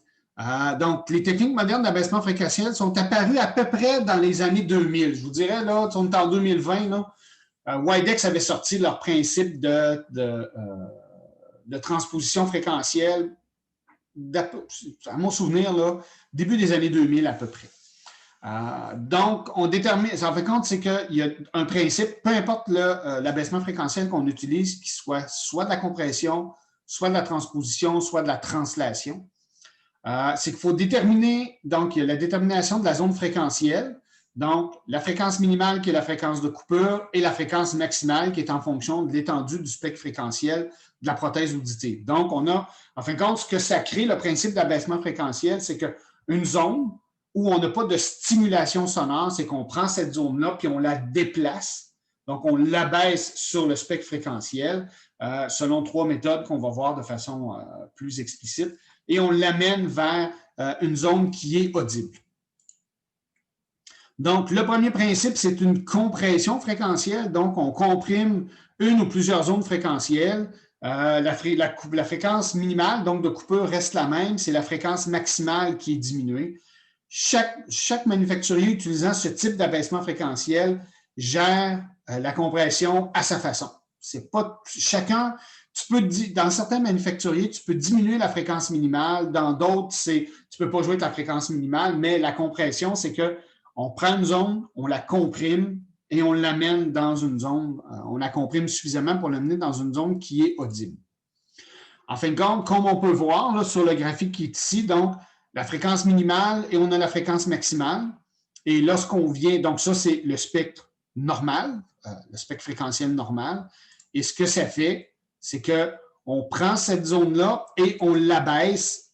Excusez. Donc, ce qu'on fait, c'est qu'on prend toute cette zone-là, puis ce qu'on a fait, on l'a comprimé dans cette zone-ci. Donc, c'est vraiment de cette façon-là qu'on le fait. Donc, on prend la zone qui serait, par exemple, jusqu'à 12 000 Hz. Bon, parce que cette prothèse-là amplifierait jusqu'à 12 000 Hz. Et ce qu'on fait, c'est qu'on la comprime. Donc, la fréquence minimale, mais ce qu'on fait, c'est qu'on vient comprimer pour qu'on puisse avoir une perception sonore. C'est pas plus compliqué. En fin de compte, peu importe le principe qu'on utilise, compression, translation, transposition, c'est qu'on prend une zone non audible et qu'il faut déterminer, et ça, c'est facile à faire. Je vais vous montrer comment on le mesure. Et ensuite de ça, on active la compression, on active le principe d'abaissement fréquentiel du fabricant pour voir si, effectivement, on a cette audibilité-là du signal non audible. Oui, Patrice? Et c'est quoi le but de faire ça? Le but de faire ça, c'est qu'on a des sons qui sont non entendus par le patient. Donc, on prend ces sons-là non entendus pour les amener vers une zone où ils peuvent être entendus. Là, on a comme exemple des sons à 12 000 Hz. Oui, des sons à haute fréquence. C'est un exemple, c'était juste pour vous montrer le principe. Là. Ça pourrait se faire à n'importe quelle fréquence. Ça ne se fait pas en basse fréquence, ça se fait uniquement en haute fréquence. Puis est-ce que ça se fait dans les fréquences de la parole? Oui. Normalement, le but, c'est d'amener de l'audibilité, mais d'amener de la parole qui est non entendue dans une zone où la parole peut être entendue. En fonction de la perte du patient. Exact. Par exemple, le patient a une perte à 4000, on va s'arranger pour abaisser des sons qui se retrouvent, mettons, à 5000, 6000. C'est ça. Le logiciel va le calculer. Oui, le logiciel va le calculer pour nous. On n'a pas à faire ce calcul-là. C'est pour ça qu'on fait l'abaissement fréquentiel. Exact, c'est ça. C'est pour amener des sons de la parole non entendus par le patient et de le déplacer, donc de l'abaisser dans la zone fréquentielle où le patient entend. Évidemment, le but derrière ça, c'est d'amener une meilleure compréhension de la parole ou une meilleure détection des indices de la parole. Oui, Dave? Si je me fais un exemple concret dans ma tête, là, je ne sais pas si tu vas pouvoir me dire si c'est ça, mais admettons que, je ne sais pas moi, à 8000 Hz, ta perte d'audition est plus haute que ta cible. Fait que c'est sûr qu'il ne l'entendra pas. Exact. Mais là, tu vas prendre, admettons, la fréquence de 8000 Hz pour l'envoyer, admettons, dans une fréquence qui va comprendre oui, c'est exactement ça. C'est ça. C'est carrément ça. OK, c'est bon. C'est carrément ça. C'est des sons non audibles par le patient. Donc, tes cibles sont en bas de tes seuils d'audition. Donc, on va le voir, puis je vais vous montrer des diapos. Là. Je ne sais pas si je l'ai sur celui-là ou sur le prochain cours. Mais c'est qu'on prend vraiment des sons qui sont non audibles et on les amène vers... Mais c'est par mesure qu'on le mesure de façon spécifique. Une chose qu'il faut faire... Je vais finir ça, puis je vais vous parler de quelque chose par la suite. Donc, la transposition fréquentielle, on a vu la compression, donc on prend le son, on le comprime dans une zone. La transposition, c'est que là, on déplace la zone fréquentielle déterminée, on l'envoie dans une zone fréquentielle inférieure adjacente. Ça intègre deux zones fréquentielles en un signal combiné. La transposition fréquentielle, ce que c'est, on va parler en langage Word, c'est un coupé-collé. Je prends la zone non audible, je la coupe, puis je la colle dans une zone audible. That's it, that's all. L'autre, j'ai comprimé, donc j'ai pris mon texte, puis j'étais en Arial 22, puis là, je l'ai mis en Calibri 3, fait qu'on n'est plus capable de lire, mais bon, c'est pas... Je l'ai comprimé. Là, celui-là, j'ai coupé la zone qui est non audible, puis je l'ai collé dans un endroit où c'est audible. Et ça, c'est Widex qui a sorti ça. C'était les premiers. Donc, évidemment, c'est adaptatif selon le classificateur de son, puis selon la présence de la parole, évidemment. Donc, voyez-vous la transposition, là, j'ai coupé cette zone-là, puis je l'ai collée vraiment dans une zone qui est audible. C'est la transposition. Donc, on le voit chez Widex, là, j'ai pris cette zone-là, puis je l'ai recopiée à l'endroit où le patient peut entendre. Oui, Amélie? Dans le fond, c'est comme si tu avais une gamme de piano. Là. Je ne sais pas si mon exemple est bon. Sur ton piano, tu peux avoir toute ta gamme complète dans, mettons, plus en basse, plus en aigu, puis tu fais juste prendre une grosse partie et le remettre dans une gamme.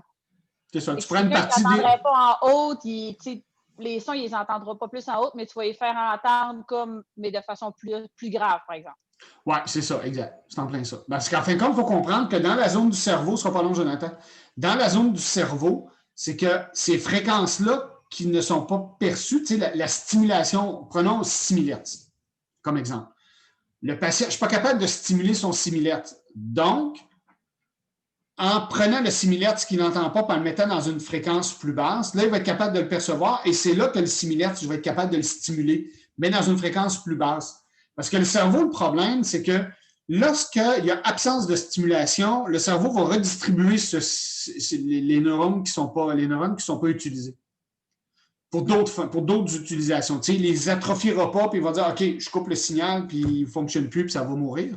Le problème, c'est qu'il va les utiliser pour faire d'autres choses. Et quand viendra le temps de les restimuler, c'est pour ça qu'on parle beaucoup de privation sensorielle. Tu sais, on parle d'avoir une stimulation dans les 2 oreilles lorsque c'est possible de le faire. Bien, c'est pour éviter ça.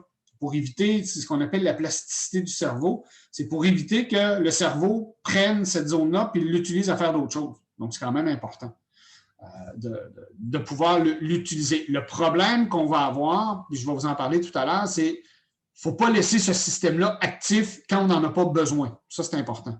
Oui, Jonathan?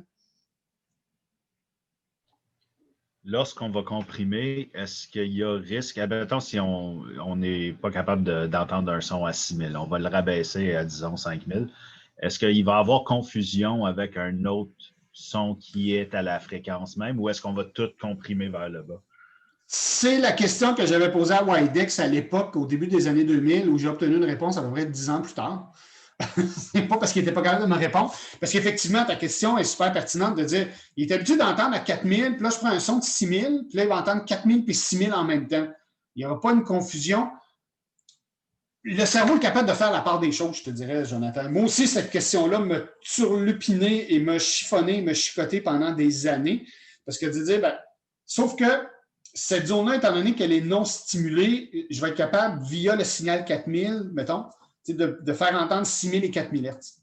Le cerveau va être capable. Puis de la façon que l'algorithme est bâti, c'est qu'il n'arrive pas à la même intensité. Donc, pour justement éviter cette confusion-là, si j'ai le 4000 et le 6000 Hz, je veux dire, à la même intensité en même temps, bien, le 4000 va masquer le 6000. L'effet de masquage d'une fréquence plus basse ou d'une fréquence plus haute demeure présent. Donc, il va être quand même un petit peu plus faible. La façon que c'est calculé, c'est pas. Les ingénieurs ont travaillé quand même très fort là-dessus pour éviter d'avoir comme une superposition parfaite. Bon, sur mon exemple de piano, c'est une superposition. Je dis c'est un coupé-collé. Mais il y a quand même un travail d'algorithme derrière tout ça pour essayer d'amener de l'audibilité et de la détection de la parole le plus efficace possible aux patients. Évidemment, il faut faire attention parce que lorsqu'on va utiliser, peu importe le principe d'abaissement fréquentiel, c'est que, puis ça, on le voit quand on fait la mesure, c'est que si le patient te dit c'est distorsionné, je ne le mets pas en marche parce que le patient va rejeter l'appareillage. Je donne un exemple. Je prenais l'exemple tantôt d'une audition pratiquement normale en basse fréquence et d'une perte importante en haute fréquence. Donc, je vais dire, je vais régler le problème, je vais prendre un principe d'abaissement fréquentiel, je vais l'amener à des fréquences audibles. Mais des fois, il faut tellement prendre les hautes fréquences et ramener ça à peu près à 1000 ou 1500. Le patient dit non, ça distorsionne, j'aime pas le son, on ne le place pas à ce moment-là. Il y a pas, des fois, théoriquement, ça devrait fonctionner, mais au bout de la course, c'est un patient qui entend la parole. Fait que c'est quand même important de placer cette situation-là pour que le patient l'entende correctement. Là.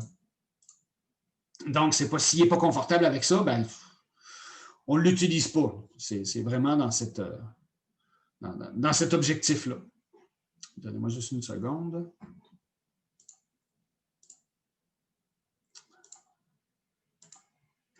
Bon.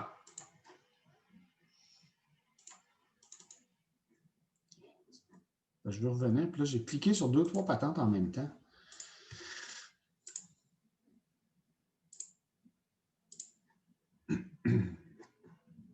Ça sera pas long.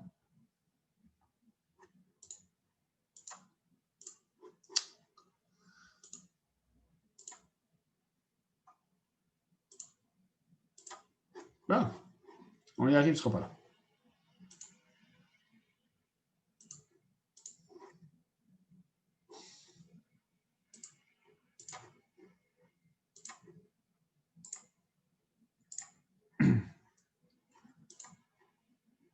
Est-ce que vous voyez ce que à l'écran, l'image que je vous ai. Est-ce que vous le voyez? Là, je ne vous vois pas. Donnez-moi juste une seconde. Bon. On recommence. C'est ici. Parfait. Bon, nous y voilà. Donc, ça, c'est ce qu'on appelle la transposition fréquentielle. Le nom le dit, donc on transpose. Ensuite de ça, donc, comme je disais, la transposition fréquentielle est un algorithme qui s'appelle Audibility Extender de WiDex, ils ont un brevet là-dessus, qui produit un transfert d'informations des hautes fréquences dans une plage fréquentielle plus basse, d'1 ou 2 octaves, permettant ainsi leur compréhension. L'intégralité de la bande transposée est juxtaposée de façon linéaire et disparaît au-dessus de la fréquence de coupure. Ne l'utiliser que si on a des ondes cochléaires mortes, donc sinon on introduit une distorsion du signal inutile et on réduit des ondes de fréquence importantes pour la compréhension. Comme je disais tantôt, c'est qu'on va l'utiliser lorsqu'effectivement on a des ondes mortes, on a des ondes qui sont non audibles ou nos cibles sont situées en dessous de nos seuils d'audition. Ce qui va faire que si on le fait alors qu'on n'en a pas besoin, c'est là qu'on crée de la distorsion. Certains collègues m'ont déjà parlé de ça, moi je ne suis pas très fervent de ça, c'est qu'on pourrait, dans une certaine mesure, réduire l'effet Larsen, le feedback, en faisant ça, parce que là, je prends des fréquences en haut, tu sais, je me crée mon propre algorithme de réduction de Larsen, mais je ne vous conseille pas de l'utiliser. C'est vraiment un dernier recours lorsque j'ai aucune possibilité. Je pourrais l'utiliser pour réduire mon feedback, mais ce n'est pas la... C'est pour ça que j'ai mis en rouge avec un astérisque, là, puis en dernier recours, puis c'est vraiment l'étape 82 sur 81. Tu n'as plus de solution, là, puis tu pourrais l'utiliser.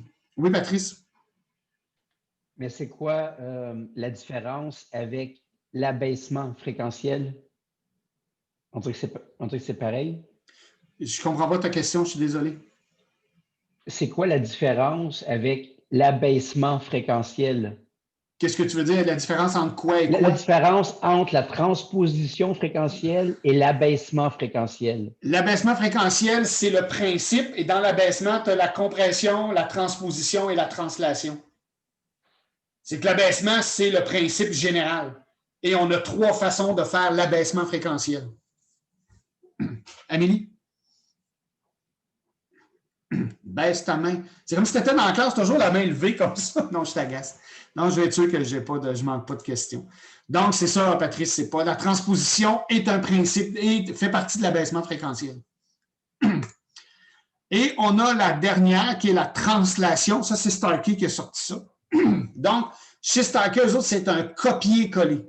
Donc, on prend la zone qui est qu'on n'est pas capable d'amplifier, on la copie, on la laisse là, mais on la copie dans la zone qui peut être audible. Donc, détection des sons en haute fréquence dans la zone fréquentielle prédéterminée, puis on ajoute ces sons-là dans une zone fréquentielle plus basse.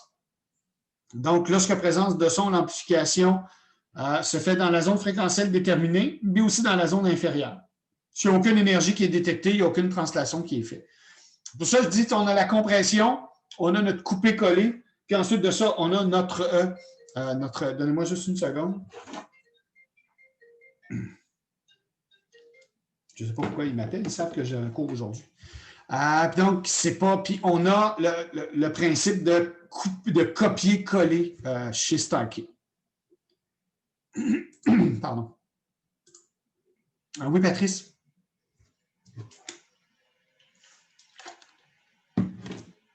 Moi, c'est ma main qui est restée levée. Pas de trouble. Derek? Dans le fond, là, il n'y a pas la seule différence entre translation puis transposition, c'est le fait qu'en transposition, tu élimines complètement la zone que tu transfères. Exact. Dans la transposition, c'est que tu prends la zone et tu l'enlèves de la zone non amplifiée ou non amplifiable ou non détectable et tu la mets dans une zone où c'est perceptible.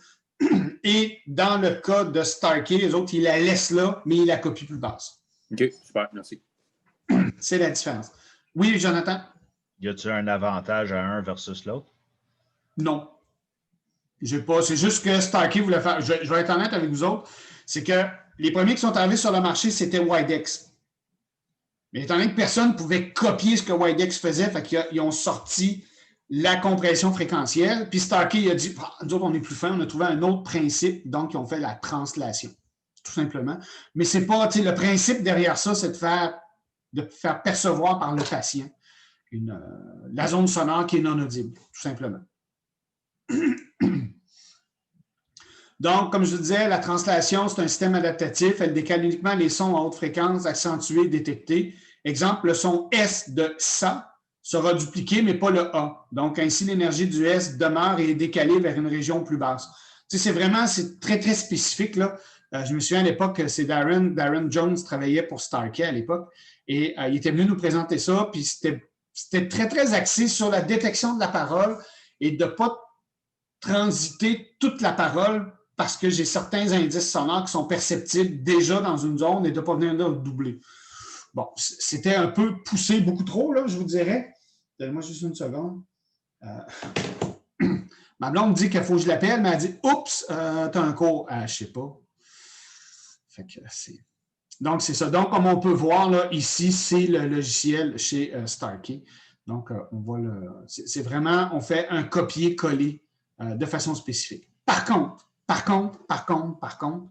pour ça, je le mets en rouge, en libre de feu, si j'étais capable de vous le mettre en clignotant, c'est qu'il faut toujours mesurer dans l'oreille le bénéfice de l'abaissement fréquentiel. Tout le temps.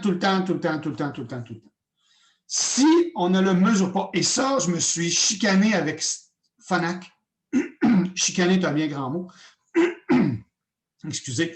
C'est que Phonak, quand ils ont sorti leur principe de compression fréquentielle, dans le logiciel, il est activé automatiquement, que tu en aies besoin ou non. Et là, ils nous sortaient des études.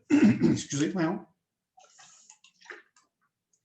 Ils nous sortaient des études pour nous dire que non, il faut l'activer à chaque fois. Oui, mais si je n'en ai pas besoin, je ne viendrai pas dupliquer le signal que j'entends dans une zone plus basse que j'entends de toute façon. Tu sais, ça venait comme un peu. Fait que le principe de base, il faut faire super attention parce que des gens qui utilisent beaucoup les prothèses Phonak vont avoir tendance à laisser le principe d'abaissement fréquentiel, la compression chez Phonak, activé en permanence. Alors qu'il faut mesurer si jamais j'en ai besoin. Et comment mesurer une Vivo? C'est super simple et ça vaut la peine de le faire. Donc, ce qu'on fait, c'est qu'on mesure avec un signal. Là, vous voyez-vous, là, c'est à l'époque, c'est une vieille diapo, mais c'est le même principe. C'est un signal S. Là, il s'appelait Speech 6300, mais c'est le S qu'on utilise, là, qui était. Donc, on voit la courbe en jaune qui est ici, ou la courbe en bleu, même si c'est le Speech à 5000, là, le principe est bon. C'est que là, on voit, voyez-vous, là, c'est une perte en haute fréquence. On voit, c'est nos seuils d'audition, ma cible est ici. Donc, là, je n'ai aucune perception du signal qui est ici. Là. On voit, je suis en bas de mes seuils d'audition. Donc, je fais la mesure. Il faut toujours faire la mesure dans la séquence suivante. C'est-à-dire que je fais mon ajustement de prothèse auditive. Quand j'ai fait mon ajustement de prothèse, je suis sur mes cibles, le patient dit oui, c'est confortable, c'est pas. On a fait la vérification aux cibles, la vérification aux sensations, ça fonctionne bien. Là, ensuite de ça, ce qu'on fait pour valider si j'ai besoin ou non d'un principe d'abaissement fréquentiel, peu importe le manufacturier que j'utilise, j'envoie un signal S pour savoir s'il est perceptible ou non. Dans ce cas-ci, on se rend compte très bien qu'il est non perceptible. Donc, ce qu'on fait, c'est qu'on le voit, ce qu'on fait, c'est que là, on vient diminuer pour qu'il soit perceptible. On voit la ligne verte qui est ici, là, donc j'ai activé mon principe fréquentiel, parce que là, ici, il faut toujours faire la mesure et il ne faut pas que le système soit activé. Donc, je mesure quand il n'est pas activé. Ensuite de ça, je l'active. Et là, je fais une deuxième mesure pour savoir s'il est perçu. Mais s'il est perçu, puis je l'ai activé, puis on vérifie avec le patient dit non, c'est confortable, j'entends bien, Parfait, on le laisse là. On ne fait pas d'autres mesures. On ne remesure pas nos courbes. Parce que là, ça ne fonctionnera plus. Parce que là, le fait qu'on a comprimé ou on a déplacé des sons de haute fréquence, ce qui va arriver si je reprends une mesure, par exemple, à 55 ou à 65, c'est que là, mes hautes fréquences ne seront plus là parce que je les ai déplacées. Donc, c'est pour ça qu'il faut ajuster sur nos cibles au départ. On mesure notre signal S pour savoir s'il est audible. S'il est audible, on ne touche à rien. On n'ajoute pas de principe d'abaissement fréquentiel. Et je vous le dis tout de suite, quand vous allez travailler sur les prothèses auditives dans le laboratoire, puis vous allez utiliser Phonak, systématiquement, la compression est activée. Donc, il faut garder ça en tête. Prenez-vous une note. C'est pas Phonak, il est activé. Donc, il faut penser quand vous faites vos ajustements de désactiver la compression fréquentielle chez Phonak. Chez tous les autres manufacturiers, il n'est pas activé, mais chez Phonak, il l'est. Donc, faites super attention à ce niveau-là. Oui, Derek? Non, c'est beau? Je n'ai pas de question. C'est bien correct. Donc, et quand on active le système et que là, notre son devient audible, donc on le voit ici, parfait, le patient est confortable, on le laisse aller avec ça. Si jamais on n'a pas de perception, c'est là qu'on peut jouer avec notre bande de fréquence pour l'amener que ça soit audible. Mais une chose qui est importante, si le patient, lorsqu'il est activé, dit « Ah non, ta voix distorsionne », on ne l'active pas. On ne peut pas forcer un patient à utiliser ça. Si ce n'est pas confortable pour lui, il ne portera pas la prothèse. Donc oui, ça va être bénéfique pour lui. Je m'astine rarement avec les patients. Là-dessus, c'est assez, c'est même jamais. Mais je le mesure. Tu sais, je suis au patient, je fais mes mesures, je fais mon ajustement aux sensations par la suite. On va voir le processus dans la prochaine session. On fait notre ajustement aux cibles, notre ajustement aux sensations, puis le patient dit « Oui, c'est confortable, je vous entends bien. » Fine. Après ça, qu'est-ce qu'on fait? Là, je lui dis « Je veux vérifier que des petites choses, vous n'avez rien à faire. Vous allez entendre, c'est un son en haute fréquence, mais vous n'avez rien à faire. » C'est bon. Le patient est là, puis là, je fais mes tests. Et le patient me dit par la suite, on revérifie aux sensations si c'est confortable ou non, selon l'abaissement fréquentiel qu'on a utilisé. Mais vous ne l'activez pas, puis vous laissez partir le patient avec. Il faut toujours mesurer si c'est efficace ou non. Si ce n'est pas efficace, puis on le laisse là, en soi, ça ne change pas grand-chose, mais si je n'en ai pas besoin puis je l'active, c'est là que je peux causer des problèmes. Il n'y aura pas de suramplification, je ne détruirai pas son oreille, puis il n'y aura pas ça. Sauf que le patient pourrait se plaindre que les sons sont un peu déformés. Donc, il faut faire attention. Puis je sais que ceux qui font beaucoup de Phonak ont tendance à le laisser activer sans nécessairement le mesurer. Ce n'est pas l'idéal. Donc, c'est pour ça le principe d'abaissement. Mais ça, je vais vous en reparler de la compression fréquentielle à la prochaine session. Je vais être un peu fatigant là-dessus pour m'assurer qu'on va faire des exercices là-dessus à ce niveau-là. Le gestionnaire d'acouphènes. Donc, on a ça dans les prothèses auditives. Donc, avant tout, l'amplification des sons à elle seule peut masquer l'acouphène partiellement. Chez un patient acouphénique, lorsqu'on fait notre historique de cas, on revient au début du cours, on est dans le cours sélection. Le patient se plaint d'acouphènes, on lui demande est-ce que c'est dérangeant. Le patient, puis là, on va évaluer la quantité de dérangement que ça cause. On a des questionnaires qui sont faits par rapport à ça. Le patient qui, pour lui, il vient de consulter, mais il ne vient pas de consulter parce qu'il y a une perte auditive, parce qu'il y a un acouphène. Il passe un test d'audition, il y a une surdité modérée, puis il ne te parle que de son acouphène. Dans votre tête, ça fait « ting ». Je vais m'occuper de l'acouphène, on s'occupera de la perte après. Si le patient dit, écoute, le seul moment où ça me gêne, c'est quand je m'endors le soir, j'allume un ventilateur, j'écoute de la musique, ça part. Le dérangement n'est pas très grand. Théoriquement, on pourrait supposer que l'amplification qu'on donne avec la prothèse auditive va le masquer durant le jour. On n'aura pas besoin d'avoir de prothèse avec un gestionnaire d'acouphènes à l'intérieur. Donc, il faut l'évaluer correctement. Et ça demande, je vous dirais, un certain savoir-faire et une certaine expérience par rapport à ça. Évidemment, tous les manufacturiers vont vous dire j'ai un masqueur d'acouphènes dans mes prothèses auditives. Un gestionnaire de bruit blanc, puis rien, c'est à peu près pareil. C'est pas bon. Moi, j'ai une audio chez nous, une audioprothésiste qui souffre d'acouphènes. Elle utilise des prothèses auditives pour masquer ses acouphènes. Elle utilisait des prothèses au début, il y a super longtemps, ça fait quand même presque 20 ans qu'elle travaille avec nous. Et elle ne porte pas des prothèses beaucoup pour la perte, elle a une perte minime, mais c'est vraiment pour ses acouphènes. Puis au début, elle utilisait des prothèses, je ne vous nommerai pas le manufacturier, mais c'est un gestionnaire de bruit blanc. Et ce qui est arrivé au bout de la course, c'est qu'à un moment donné, le gestionnaire de bruit blanc, il fallait qu'elle l'augmente parce que, puisque c'est un bruit, il y a l'effet d'adaptation. Et là, le patient, à un moment donné, dit « Ah, mon acouphène, je le réentends. » Tu augmentes, là, à un moment donné, tu augmentes le gestionnaire de bruit blanc, tu l'entends, tu es de l'autre côté du bureau, puis tu l'entends de ses oreilles. Fait que c'est pas efficace. Bruit blanc, rose, nommez-le de la couleur que vous voulez. Un bruit comme ça, c'est pas efficace. Je vais être honnête avec vous autres. Je ne suis pas payé par les manufacturiers. Je suis pas. Il y a 2 gestionnaires d'acouphènes qui sont efficaces. C'est Widex avec son Zen Therapy et Signia avec la thérapie en cocher. C'est les 2 seuls. Je fais les 2, là. Puis j'ai fait du gestionnaire de bruit blanc, puis ça ne marche pas. Je veux dire, on a une clientèle, nous, acouphénique militaire importante au bureau, et Widex, ça fonctionne parfaitement bien. Signia a sorti un système, ça fonctionne très, très bien. Tous les autres manufacturiers qu'on va voir les logiciels en détail à la prochaine session, ils en ont tous, mais ça ne fonctionne pas. C'est un patient qui a un acouphène important, je vais choisir entre Signia et Widex. Les autres manufacturiers fabriquent de très bons produits, que ce soit Unitron, que ce soit Bernaphone, que ce soit Starkey, que ce soit Phonak, que ça, whatever. C'est des bons produits, mais pour les acouphènes, c'est pas ça. Je suis désolé. Si je veux manger des sushis, je ne vais pas dans une pizzeria. Ils en font peut-être, mais ils vont être moins bons.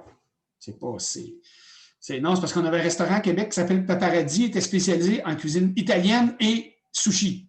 C'est un mix un peu weird, mais sauf que le sushi n'était quand même pas mauvais à ce resto-là. Mais tu vas dans un vrai resto de sushi si tu veux manger des sushis, puis tu vas dans une pizzeria, tu veux manger de la bonne pizza. Ou tu as fait toi-même, ce qui est quand même.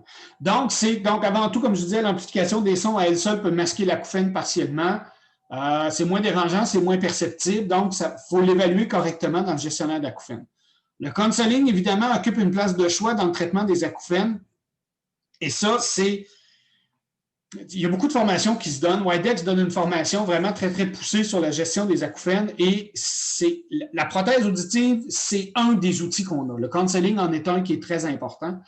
Et souvent, les patients, c'est qu'il faut les amener comme à défocusser de leur acouphène.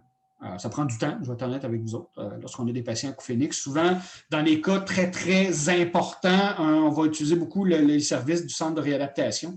Je sais que nous, à Québec, à l'IRDPQ, à l'Institut de réadaptation en déficience physique de Québec, c'est ce que veut dire François Charon, pour ceux qui connaissent à Québec, c'est boulevard Amel. Ils ont un psychologue, un audiologiste qui est spécifiquement dédié au programme acouphénique, à la thérapie acouphénique. Donc, souvent, ce qu'ils vont faire, c'est qu'ils vont faire un travail en amont dans l'acceptation de l'acouphène. Ils vont faire une espèce d'habituation aussi avec des écouteurs, lecteurs MP3, et par la suite, vont nous les envoyer pour qu'on fasse un appareillage de type masqueur d'acouphène. On a vu des patients nous, on en a vu quelques-uns comme ça, où on faisait un appareil. On faisait un appareillage, c'était carrément pas de l'amplification alors qu'on avait besoin, c'était vraiment pour le masquage d'acouphène. Donc, on a des ressources. La pire chose qu'on peut faire comme audioprothésiste, et c'est la pire chose, c'est vraiment si on fait un travail de boîte, si on fait ça, puis on est vraiment pourri, c'est qu'on ne s'attarde pas à cette conséquence-là. Si le patient vient nous voir, il nous parle de ses acouphènes, pour dire « je vais vous mettre une prothèse, ça va régler le problème », puis on fait ça vite, on fait mal notre travail, on fait même très mal notre travail. On ne prend pas en considération son besoin. Parce que rappelons-nous, au départ du cours, c'est que le patient va émettre des besoins qui vont être réalistes ou non, puis on va les travailler en conséquence, mais de faire l'appareillage d'un patient, puis en ne lui expliquant pas correctement quelles pourraient être les conséquences pour son acouphène, c'est pas, je vais le masquer, je ne suis pas capable de le masquer, mais le patient qui vient te voir et qui te dit que son problème, c'est les acouphènes, puis que tu le notes dans ton dossier, là, mais tu ne t'adresses pas à la problématique, tu fais mal ton travail d'audioprothésiste. Que tu ne choisisses pas la bonne prothèse pour faire le travail, tu fais mal ton travail d'audioprothésiste. Si tu veux être un vendeur, va chez Yellow vendre des chaussures. On est un professionnel de la santé, puis il faut traiter les besoins de la façon qui se présentent.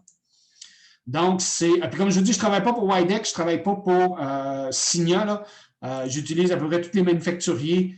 C'est pas vrai, j'utilise peu Bernaphone et j'utilise peu Sonic Innovations, mais les autres, on les utilise. Et de ne pas utiliser les outils qu'on a à notre disposition pour une raison commerciale, non, moi, c'est inacceptable dans mon livre. Il faut être capable de faire le travail correctement. Donc, comme je vous disais, dans le gestionnaire d'acouphènes, on a ceux qui sont par type de son. Donc, on a les bruits blancs, bruits roses, bruits rouges. Je ne sais pas comment ils font pour les nommer comme ça. C'est pas ça, pas de couleur, mais en tout cas, c'est des zones fréquentielles. Le son est ajusté autour de la fréquence de l'acouphène. On peut avoir des sons d'environnement, donc la nature, il y a l'eau, il y a des trucs comme ça. On a ça c'est quand je vous parlais, par la thérapie encochée, l'amplification encochée, c'est les thérapies d'inhibition latérale. C'est un beau mot pareil, hein? Ça fait très scientifique, là. C'est inhibition latérale. Et on a la thérapie fractale qui est vraiment Widex. L'avant-dernier, c'est Signa, puis l'autre, c'est la thérapie fractale. C'est pas le zen thérapie. Moi, je vous dirais que les 4 premiers ne fonctionnent pas lorsqu'ils sont situés dans une prothèse auditive. Les sons de l'environnement fonctionnent très bien. Le problème, c'est que tu ne peux pas le créer dans une prothèse. Je dis, il y a des gens qui s'endorment le soir avec des bruits d'eau, des bruits. Il existe des masqueurs d'acouphènes de bureau qu'on met sur le bureau, puis c'est un haut-parleur, puis il y a des sons à l'intérieur. Ça peut être des sons de vagues, des sons de pluie, des sons de... peu importe. Ça fonctionne bien. Ça aide beaucoup en endormissement. Le problème, c'est que ce n'est pas très portatif. C'est pas très pratique. Puis toujours avoir une paire d'écouteurs sur les oreilles pour avoir ça, pour masquer mon acouphène, ce n'est pas très pratique non plus durant le jour, surtout si je travaille. Donc, la prothèse peut venir aider beaucoup à ce niveau-là. Mais il faut choisir la bonne chose. Mais à la base, avant d'aller vers la solution lourde qui est le masqueur d'acouphène, c'est que souvent, dans beaucoup de cas, dans une grande majorité de cas, c'est que l'amplification naturelle va venir masquer l'acouphène. Donc, je n'ai pas besoin de faire d'ajout de façon spécifique sur la prothèse. Mais comme je vous dis, si le patient vous dit, écoute, moi, mon problème, c'est les acouphènes, déjà là, on va essayer de se prévoir une porte de sortie, même si on n'active pas l'algorithme à l'intérieur de la prothèse, mais au moins qu'il soit présent, qu'on ait le bon choix de prothèse à cet égard-là. Donc, évidemment, ça nous permet d'ajuster. On a quand même beaucoup d'ajustements qu'on est capable de faire là-dessus parce qu'on peut en ajuster l'intensité, le niveau, la fréquence ou la zone fréquentielle, le type de signal, puis la propriété temporelle. C'est-à-dire que dans le temps, est-ce que j'en ai besoin pendant longtemps? Est-ce que le signal, on est capable de faire beaucoup d'ajustements à l'intérieur de ça, de ces gestionnaires-là. Super efficace. Je vous dirais, là, l'amplification encochée ou la thérapie fractale, super efficace. Et ce qu'on s'est rendu compte, en fin de compte, la thérapie fractale, quand Widex l'a ajouté dans ses prothèses auditives, c'est un prof de UCLA, le docteur Suito, qui a inventé ça en Californie. Bien avant que Widex rachète le brevet, il l'inclut dans ses prothèses auditives. Et lui, ce qu'il s'est rendu compte, c'est que la thérapie fractale, c'est que c'est non répétitif. Donc, ce qui fait qu'il n'y a pas d'habituation qui peut se créer au fur et à mesure qu'on l'utilise. Et ce qu'on s'est rendu compte, excluant la personne qui parle, dans les études longitudinales qu'ils ont fait, c'est que, par exemple, le patient qui cotait son acouphène 9 sur 10, au début, avant d'entreprendre la thérapie, il disait que moi, c'est hyper dérangeant. Il y a des gens qui se sont déjà enlevé la vie à cause d'un acouphène qui est très fort, qui est très dérangeant. Il ne faut pas minimiser cet effet-là. Ça peut être très dommageable pour la santé. Donc, il y a des gens qui disent, écoute, ils cotent 9 sur 10. Puis là, ils commencent la thérapie avec la thérapie fractale. Et lorsqu'ils refont des tests avec les patients, de leur demander, vous évaluez combien votre acouphène? Évidemment, quand il est masqué, il l'évalue très bas. Mais quand il ne porte pas la prothèse auditive, donc le dérangement va souvent être coupé énormément. Donc, il dit, quand je ne porte pas la prothèse ou je ne porte pas l'appareillage, des écouteurs et des trucs comme ça. Donc, au début, il cotait 9 sur 10. Dans certaines études, il cotait 5 sur 10. Donc, même quand l'effet de dérangement diminue, même quand il ne porte pas l'appareillage, qu'il soit un appareillage auditif ou qu'il porte un appareillage qui est de type écouteur et lecteur MP3, par exemple. Donc, c'est super efficace. Donc, il faut l'adresser correctement. Ensuite de ça, on a le data logging qu'on appelle. Le data logging c'est un carnet de données dans la prothèse auditive, finalement. C'est apparu à peu près dans les années 80. Sauf que dans les années 80, le data logging, ce n'était pas évident d'y avoir accès parce qu'on n'avait pas accès, on n'avait pas les technologies qu'on a maintenant. Puis par la suite, on le retrouve dans toutes les prothèses maintenant. C'est un retour en force dans les années 2000 avec les prothèses numériques. Ce que ça fait, moi, je trouve que c'est un outil de counseling qui est super intéressant. C'est que ça stocke l'information du patient. OK. C'est pas Big Brother, là. Puis je ne suis pas capable d'y avoir accès à distance. Là. C'est pas ce que ça fait, c'est que ça garde les habitudes de part. Le nombre d'heures que le patient l'a porté, dans quel type d'environnement il l'a porté, est-ce qu'il a modifié ou non le volume de sa prothèse auditive. donc diminuer ou augmenter. Est-ce qu'il a changé les programmes? En quel pourcentage il utilise ces programmes? C'est des programmes manuels. Donc, ça nous donne quand même une information en post-prothétique qui est important, puis je dirais à la rigueur cruciale. Sauf que, il faut le dire aux patients que portez votre prothèse auditive, on lui donne les consignes d'utilisation, s'il y a une télécommande, s'il y a l'application pour faire des modifications de volume, on leur dit utilisez-le. Il y a un carnet de données à l'intérieur de votre prothèse auditive. Et quand on va se revoir en contrôle post-prothétique, je vais me rebrancher sur vos prothèses et là, ensemble, on va pouvoir analyser. Avez-vous augmenté ou diminué le volume? Parce que dans notre bureau, ça va, c'est calme, il y a juste nous autres qui parlent. Sauf que les patients ne vivent pas dans nos cabinets de consultation. Ils vivent dans la maison, ils rencontrent des gens. Mettons, on n'en rencontre pas tant, mais en situation normale, ils rencontrent des gens, ils ont des activités à l'extérieur, ce qui fait qu'ils pourraient monter ou diminuer le volume dans les différentes situations. Et imaginez un patient, si on lui demandait de faire ça à la main, pendant une prothèse haut de gamme où il y a 7 situations d'écoute programmées dans la prothèse auditive, le patient va dire « J'ai diminué le volume de ma prothèse de 2 décibels alors que j'étais dans la voiture pendant… » C'est impossible de le faire. Fait que la prothèse, elle, va capter cette information-là et ça va nous permettre de faire l'ajustement.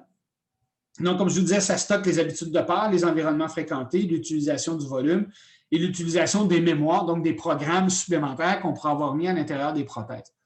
Disponible dans le logiciel du manufacturier, tout le monde en a un. Puis ça démontre les actions du classificateur de son. Ce qu'on veut dire par là, c'est que ça démontre si quand la prothèse analyse le son, bien, je suis en situation de parole dans le bruit, parole dans le calme, je suis en situation bruyante, en situation musique, en situation voiture, en situation bruit intense. Fait que la prothèse va le départager comme ça. Fait que c'est intéressant parce que, puis l'utilité, c'est le counseling. Et évidemment, du troubleshooting. Le patient va se plaindre que c'est trop fort. Le patient va, donc, ça va nous permettre de, quand il va être en situation bruyante, il va dire, écoute, c'est beaucoup trop fort, je diminue beaucoup le volume, puis ce n'est pas suffisant. Ça nous permet d'apporter des ajustements extrêmement précis. L'utilité potentielle dépend de 4 facteurs. Les difficultés rapportées par le patient. Évidemment, la précision des infos fournies par le data logging. Il faut d'éviter de prioriser les données du data logging parce que tout dépendant de ce que le patient va nous dire, il faut être quand même circonspect et l'analyser correctement. Puis le désir de l'audioprothésiste d'utiliser cette fonction. Moi, je vous dirais bien honnêtement, c'est gratuit dans la prothèse. Il faut l'utiliser. En counseling, c'est comme… Moi, je ne vois pas comment, comme audioprothésiste, je ne vois pas comment je m'en passerais maintenant parce qu'on l'analyse tout le temps par la suite. C'est un outil, puis il est là de toute façon. Il faut juste en informer le patient. Écoutez, ça m'est arrivé une fois, j'avais un patient qui était un peu freak. Fait que c'est pas lui, il pensait que je l'espionnais avec ça, fait qu'il ne voulait pas que je l'active. Fait que je ne l'ai pas activé. Oui, Caroline, on peut voir des patients qui ont un peu des… Je suis certain que chez eux, il y a une espèce de casque en aluminium pour être sûr que ça… Bon. Mais c'est un peu particulier. C'est pas chaque patient, c'est propre. Mais il faut les informer de ce qu'il y a dans leur prothèse. Mais c'est un outil qui est intéressant, honnêtement. Donc, comme on peut voir, là, c'est une image qui est… Oui, Dave? Bien, justement, dans la recherche qu'on fait, nous autres, sur notre manufacturier, le Signal, là, on a une possibilité d'ajuster à distance. Oui. Il y a une nouvelle affaire. Fait que ça, tu peux-tu voir le data logging de ta prothèse? On n'a pas accès. Chez Signa, on a à peu près accès à toutes les fonctionnalités à distance. Il faut faire attention à distance. Je ne peux pas me brancher si le patient ne me le permet pas parce qu'on le fait via l'application. Je ne peux pas me brancher chez nous à minuit le soir puis je vais aller espionner mes patients. Ce n'est pas comme ça que ça fonctionne. Non, mais je dors ces temps-ci à partir de. Avant, je ne dormais pas, mais c'est pas ça. C'est que, en fin de compte, l'ajustement à distance, prenons-le comme de la télé-audioprothèse. Utilisons le terme. C'est que je prends un rendez-vous avec mon patient et l'interface de communication, donc le NOAA Wireless, si on veut, dans nos bureaux, c'est son téléphone cellulaire. Donc, moi, j'ai jumelé ses prothèses avec son téléphone cellulaire. On a pris un rendez-vous, puis via la caméra que j'ai dans ma salle de consultation, ma webcam, et via la caméra, on dit, OK, on prend un rendez-vous, Monsieur Pelletier, parfait, on se branche, mais ça, on fait ça live avec le patient. Okay. Je ne fais pas ça si le patient n'a pas son téléphone cellulaire, je ne peux pas le faire. Je peux pas. Bon, la Chine le fait probablement de toute façon, là, mais bon, ça, c'est une autre histoire. Puis les Russes, là, mais ça, c'est une autre histoire. Mais je veux dire, je ne peux pas le faire sans que mon patient me l'autorise. C'est pas même si j'ai créé l'application, même si j'ai créé le compte, même si j'ai tout fait, mais je peux le faire. Sauf que je n'ai pas accès à toutes les fonctions dans les prothèses. C'est pas chez Phonak que je n'ai pas accès à tout. Chez Signa, j'ai accès à peu près à tout. Chez Starkey, je pense que j'ai accès pas mal à tout aussi, mais c'est encore là, c'est toujours live avec le patient. Je ne peux pas faire ça à son insu. OK, c'est bon, c'est ça. Puis en temps de pandémie, je te dirais, Dave, c'était un concept qui était assez pratique. Les patients dans les résidences ne pouvaient pas sortir. Il y avait plus de 70 ans, tout le monde. On a mis ça à l'épreuve. Ça fonctionne bien, je te dirais. On a fait des ajustements avec ça, puis c'était pratique. Oui, ça fonctionne bien. C'est pas... Mais encore là, tu sais, les patients, il faut que tu leur dises, parce que c'est un rendez-vous standard dans ton agenda. Tu sais, le patient n'est pas là physiquement, mais tu prends du temps pour lui. Fait que, tu le fais à distance, mais tu es capable de le. Ça se fait. Mais ce n'est pas sur toutes les générations, il faut faire attention. C'est sur les générations récentes que tu peux faire ça. OK, c'est bon. Donc, le data logging, encore là, c'est une image. On va voir, on va voir normalement toujours la date à laquelle il a démarré, la lecture à la date qu'on l'a fait. Donc, normalement, ça serait comme aujourd'hui. La durée de part en nombre d'heures, la moyenne d'heures par jour. Puis là, on va voir en graphique, c'est une tarte finalement, c'est un graphique en pointe de tarte. Et que ça va nous permettre de nous donner en pourcentage la quantité. Mais là, dans ce cas-là, c'est chez Signon avec Universel, mais on est capable de voir des images. Tu sais que c'est hyper détaillé, puis ça nous aide beaucoup à utiliser le data logging. Moi, je trouve que c'est un outil de counseling qui est quand même important. Ça ne veut pas dire que tu le consultes à chaque fois. Tu sais, les patients, quand tu les revois en contrôle semi-annuel, je ne lis pas nécessairement de data logging de leur prothèse. Mais c'est surtout important en counseling quand tu fais ton contrôle post-prothétique, quand tu as fait ton appareillage. Tu as ton rendez-vous, tu as fait ton appareillage, tu as fait tes mesures, tu as vérifié si tu as besoin d'abaissement fréquentiel, tu dis au patient, il y a un carnet de données. On se revoit dans 2-3 semaines pour faire un contrôle, pour nous assurer que tout est correct. C'est là que tu vas lire le data logging. C'est là que tu vas lire. Quand je revois mon patient, ça fait 3 ans qu'il est appareillé, je le revois 6 mois en contrôle semi-annuel ou biannuel, ou peu importe comment ça s'appelle dans les cliniques. Donc, chez nous, ça s'appelle un contrôle semi-annuel. Je ne branche pas sa prothèse de façon systématique pour lire le data logging. Oui, je vais le lire si le patient ou la patiente me parle de problématiques ou de problèmes particuliers. Je vais dire, oh, il faut s'interroger un peu plus, là, je vais le lire, mais ce n'est pas de façon systématique. Mais le data logging, il continue à emmagasiner l'information. À un moment donné, tu refais de la programmation au bout de 3 ans et demi parce que le patient a un nouvel audiogramme, puis il y a un léger changement, puis tu veux juste réajuster. Là, ça vaut la peine d'aller le lire. Tu es branché dans les prothèses, mais tu ne le fais pas de façon systématique. Mais c'est un bel outil, moi, je vous dirais, parce qu'on peut l'activer ou le désactiver dans les prothèses auditives. Moi, je vous dirais, quand le patient le sait, on l'active, puis c'est quelque chose qui est intéressant. Je vais être honnête, là, ça fonctionne bien. On a évidemment comme l'évolution du data logging qui est le data learning. Le data learning, c'est que la prothèse auditive, via le data logging, peut changer la programmation initiale après un certain temps. Changer la programmation initiale, c'est surtout l'augmentation du volume. Selon les habitudes de port du patient, selon les habitudes d'utilisation, la prothèse va apprendre, learning veut dire apprendre, va apprendre des habitudes du patient. Donc, pour éviter que le patient, puis cette fonctionnalité-là est quand même intéressante, c'est que si le patient augmente à tous les jours le volume de sa prothèse de 2 décibels, bien, au bout d'une semaine, bien, on va avoir comme 1 décibel de plus au démarrage de la prothèse. Donc, le patient va avoir moins à jouer avec la télécommande de sa prothèse. C'est surtout ça, le data learning. Donc, la prothèse auditive apprend et s'adapte aux habitudes de port du patient. Il y a différents paramètres qui peuvent être ajustés. Gain, fréquence, utilisation des gestionnaires de bruit, il peut y avoir d'autres fonctionnalités, mais je vous dirais principalement, c'est le gain. Évidemment, maintenant, c'est beaucoup plus élaboré, mais c'est surtout le gain. Puis évidemment, c'est que ça va dépendre des environnements sonores dans lesquels le patient évolue plus fréquemment.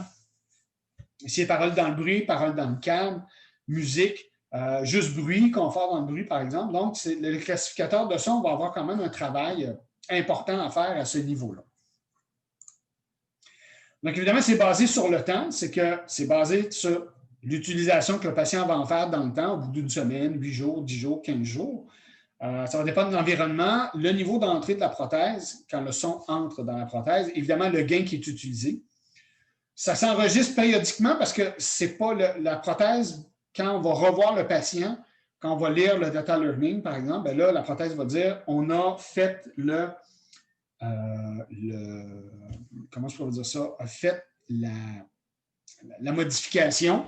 Et là, on va rendre cette modification-là permanente ou non. Ça va dépendre.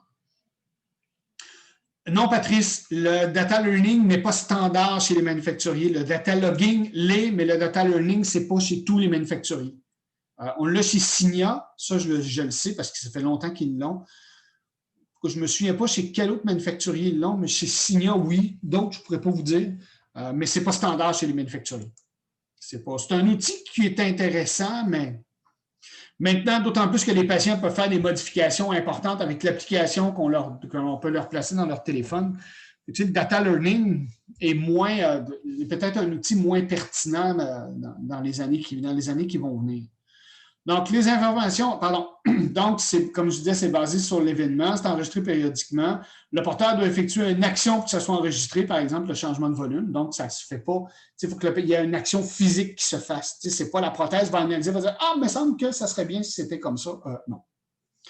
Donc, l'information importante, la classification sonore d'un environnement X, l'intensité qui rentre et les actions du porteur. Donc, la prothèse va apprendre, mais il faut qu'il y ait une action. Ça s'étend habituellement sur plusieurs semaines avant que les changements s'effectuent. Plusieurs étant 2 ou 3, ce n'est pas sur 25-30. Donc, les avantages, on a un ajustement du gain. Suite aux modifications, on peut avoir le retrait du contrôle de volume. Souvent, chez des patients, c'est un peu plus complexe. Des patients avec déficit cognitif, des fois, on ne leur remettra pas un contrôle de volume de façon permanente. Suite aux modifications, diminution de la nécessité de changer les mémoires, donc de changer les programmes.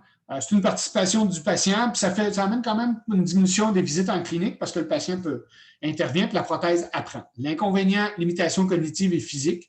Ça peut être une source de stress chez certains patients parce qu'ils se disent, ils pensent qu'il y a des bonnes et des mauvaises réponses. Alors que tu dis au patient, il n'y a pas de bonne ou de mauvaise réponse, c'est la réponse que vous faites vous-même. C'est pas mal, c'est correct de le faire. Mais il y a des patients qui, effectivement, ça peut être une source de stress importante. L'inconvénient, on peut le mettre, ça peut être un avantage, la diminution des visites en clinique, mais ça peut être un inconvénient parce que le patient va dire, je n'ai pas besoin d'aller te voir mes contrôles, tout est réglé alors qu'il faut voir les patients. Donc, il peut avoir cet inconvénient-là. Puis aussi, le patient peut dire, je n'ai pas besoin de toi, je suis capable de tout faire moi-même. Surtout avec les applications qu'on a maintenant où les patients sont capables de créer pratiquement des programmes, capables de changer les fréquences avec les applications. Il faut juste faire attention de la façon qu'on le présente. Mais oui, ça donne une grande autonomie aux patients. Évidemment, le data learning, il faut faire attention parce qu'on a ce qu'on appelle dans les prothèses un gestionnaire d'adaptation. Vous avez un cours, vous autres, dans quelques minutes. Je viens de me rendre compte que personne ne s'en vantait, là, puis vous dites, on a fait l'examen la semaine passée, Hugues peut bien aller se brosser. Là. C'est comme ça. Il faut me le dire, il faut lever la main et dire « Hey, ta gueule, j'ai un cours dans 5 minutes. » Fait qu'on continuera la semaine prochaine, tout simplement, les copains. Fait que je vous souhaite 2 heures. Écoute, 2 heures, c'est court. Vous allez voir que c'est 3 heures la prochaine session de en masse. Oui, salut Anne-Marianne, on se voit la semaine prochaine. Dites salut à Hugues de ma part, puis on repart à partir de là la semaine prochaine. Salut la gang. Bonne journée. Salut. Bye. Bye, bonne journée. Bonne journée.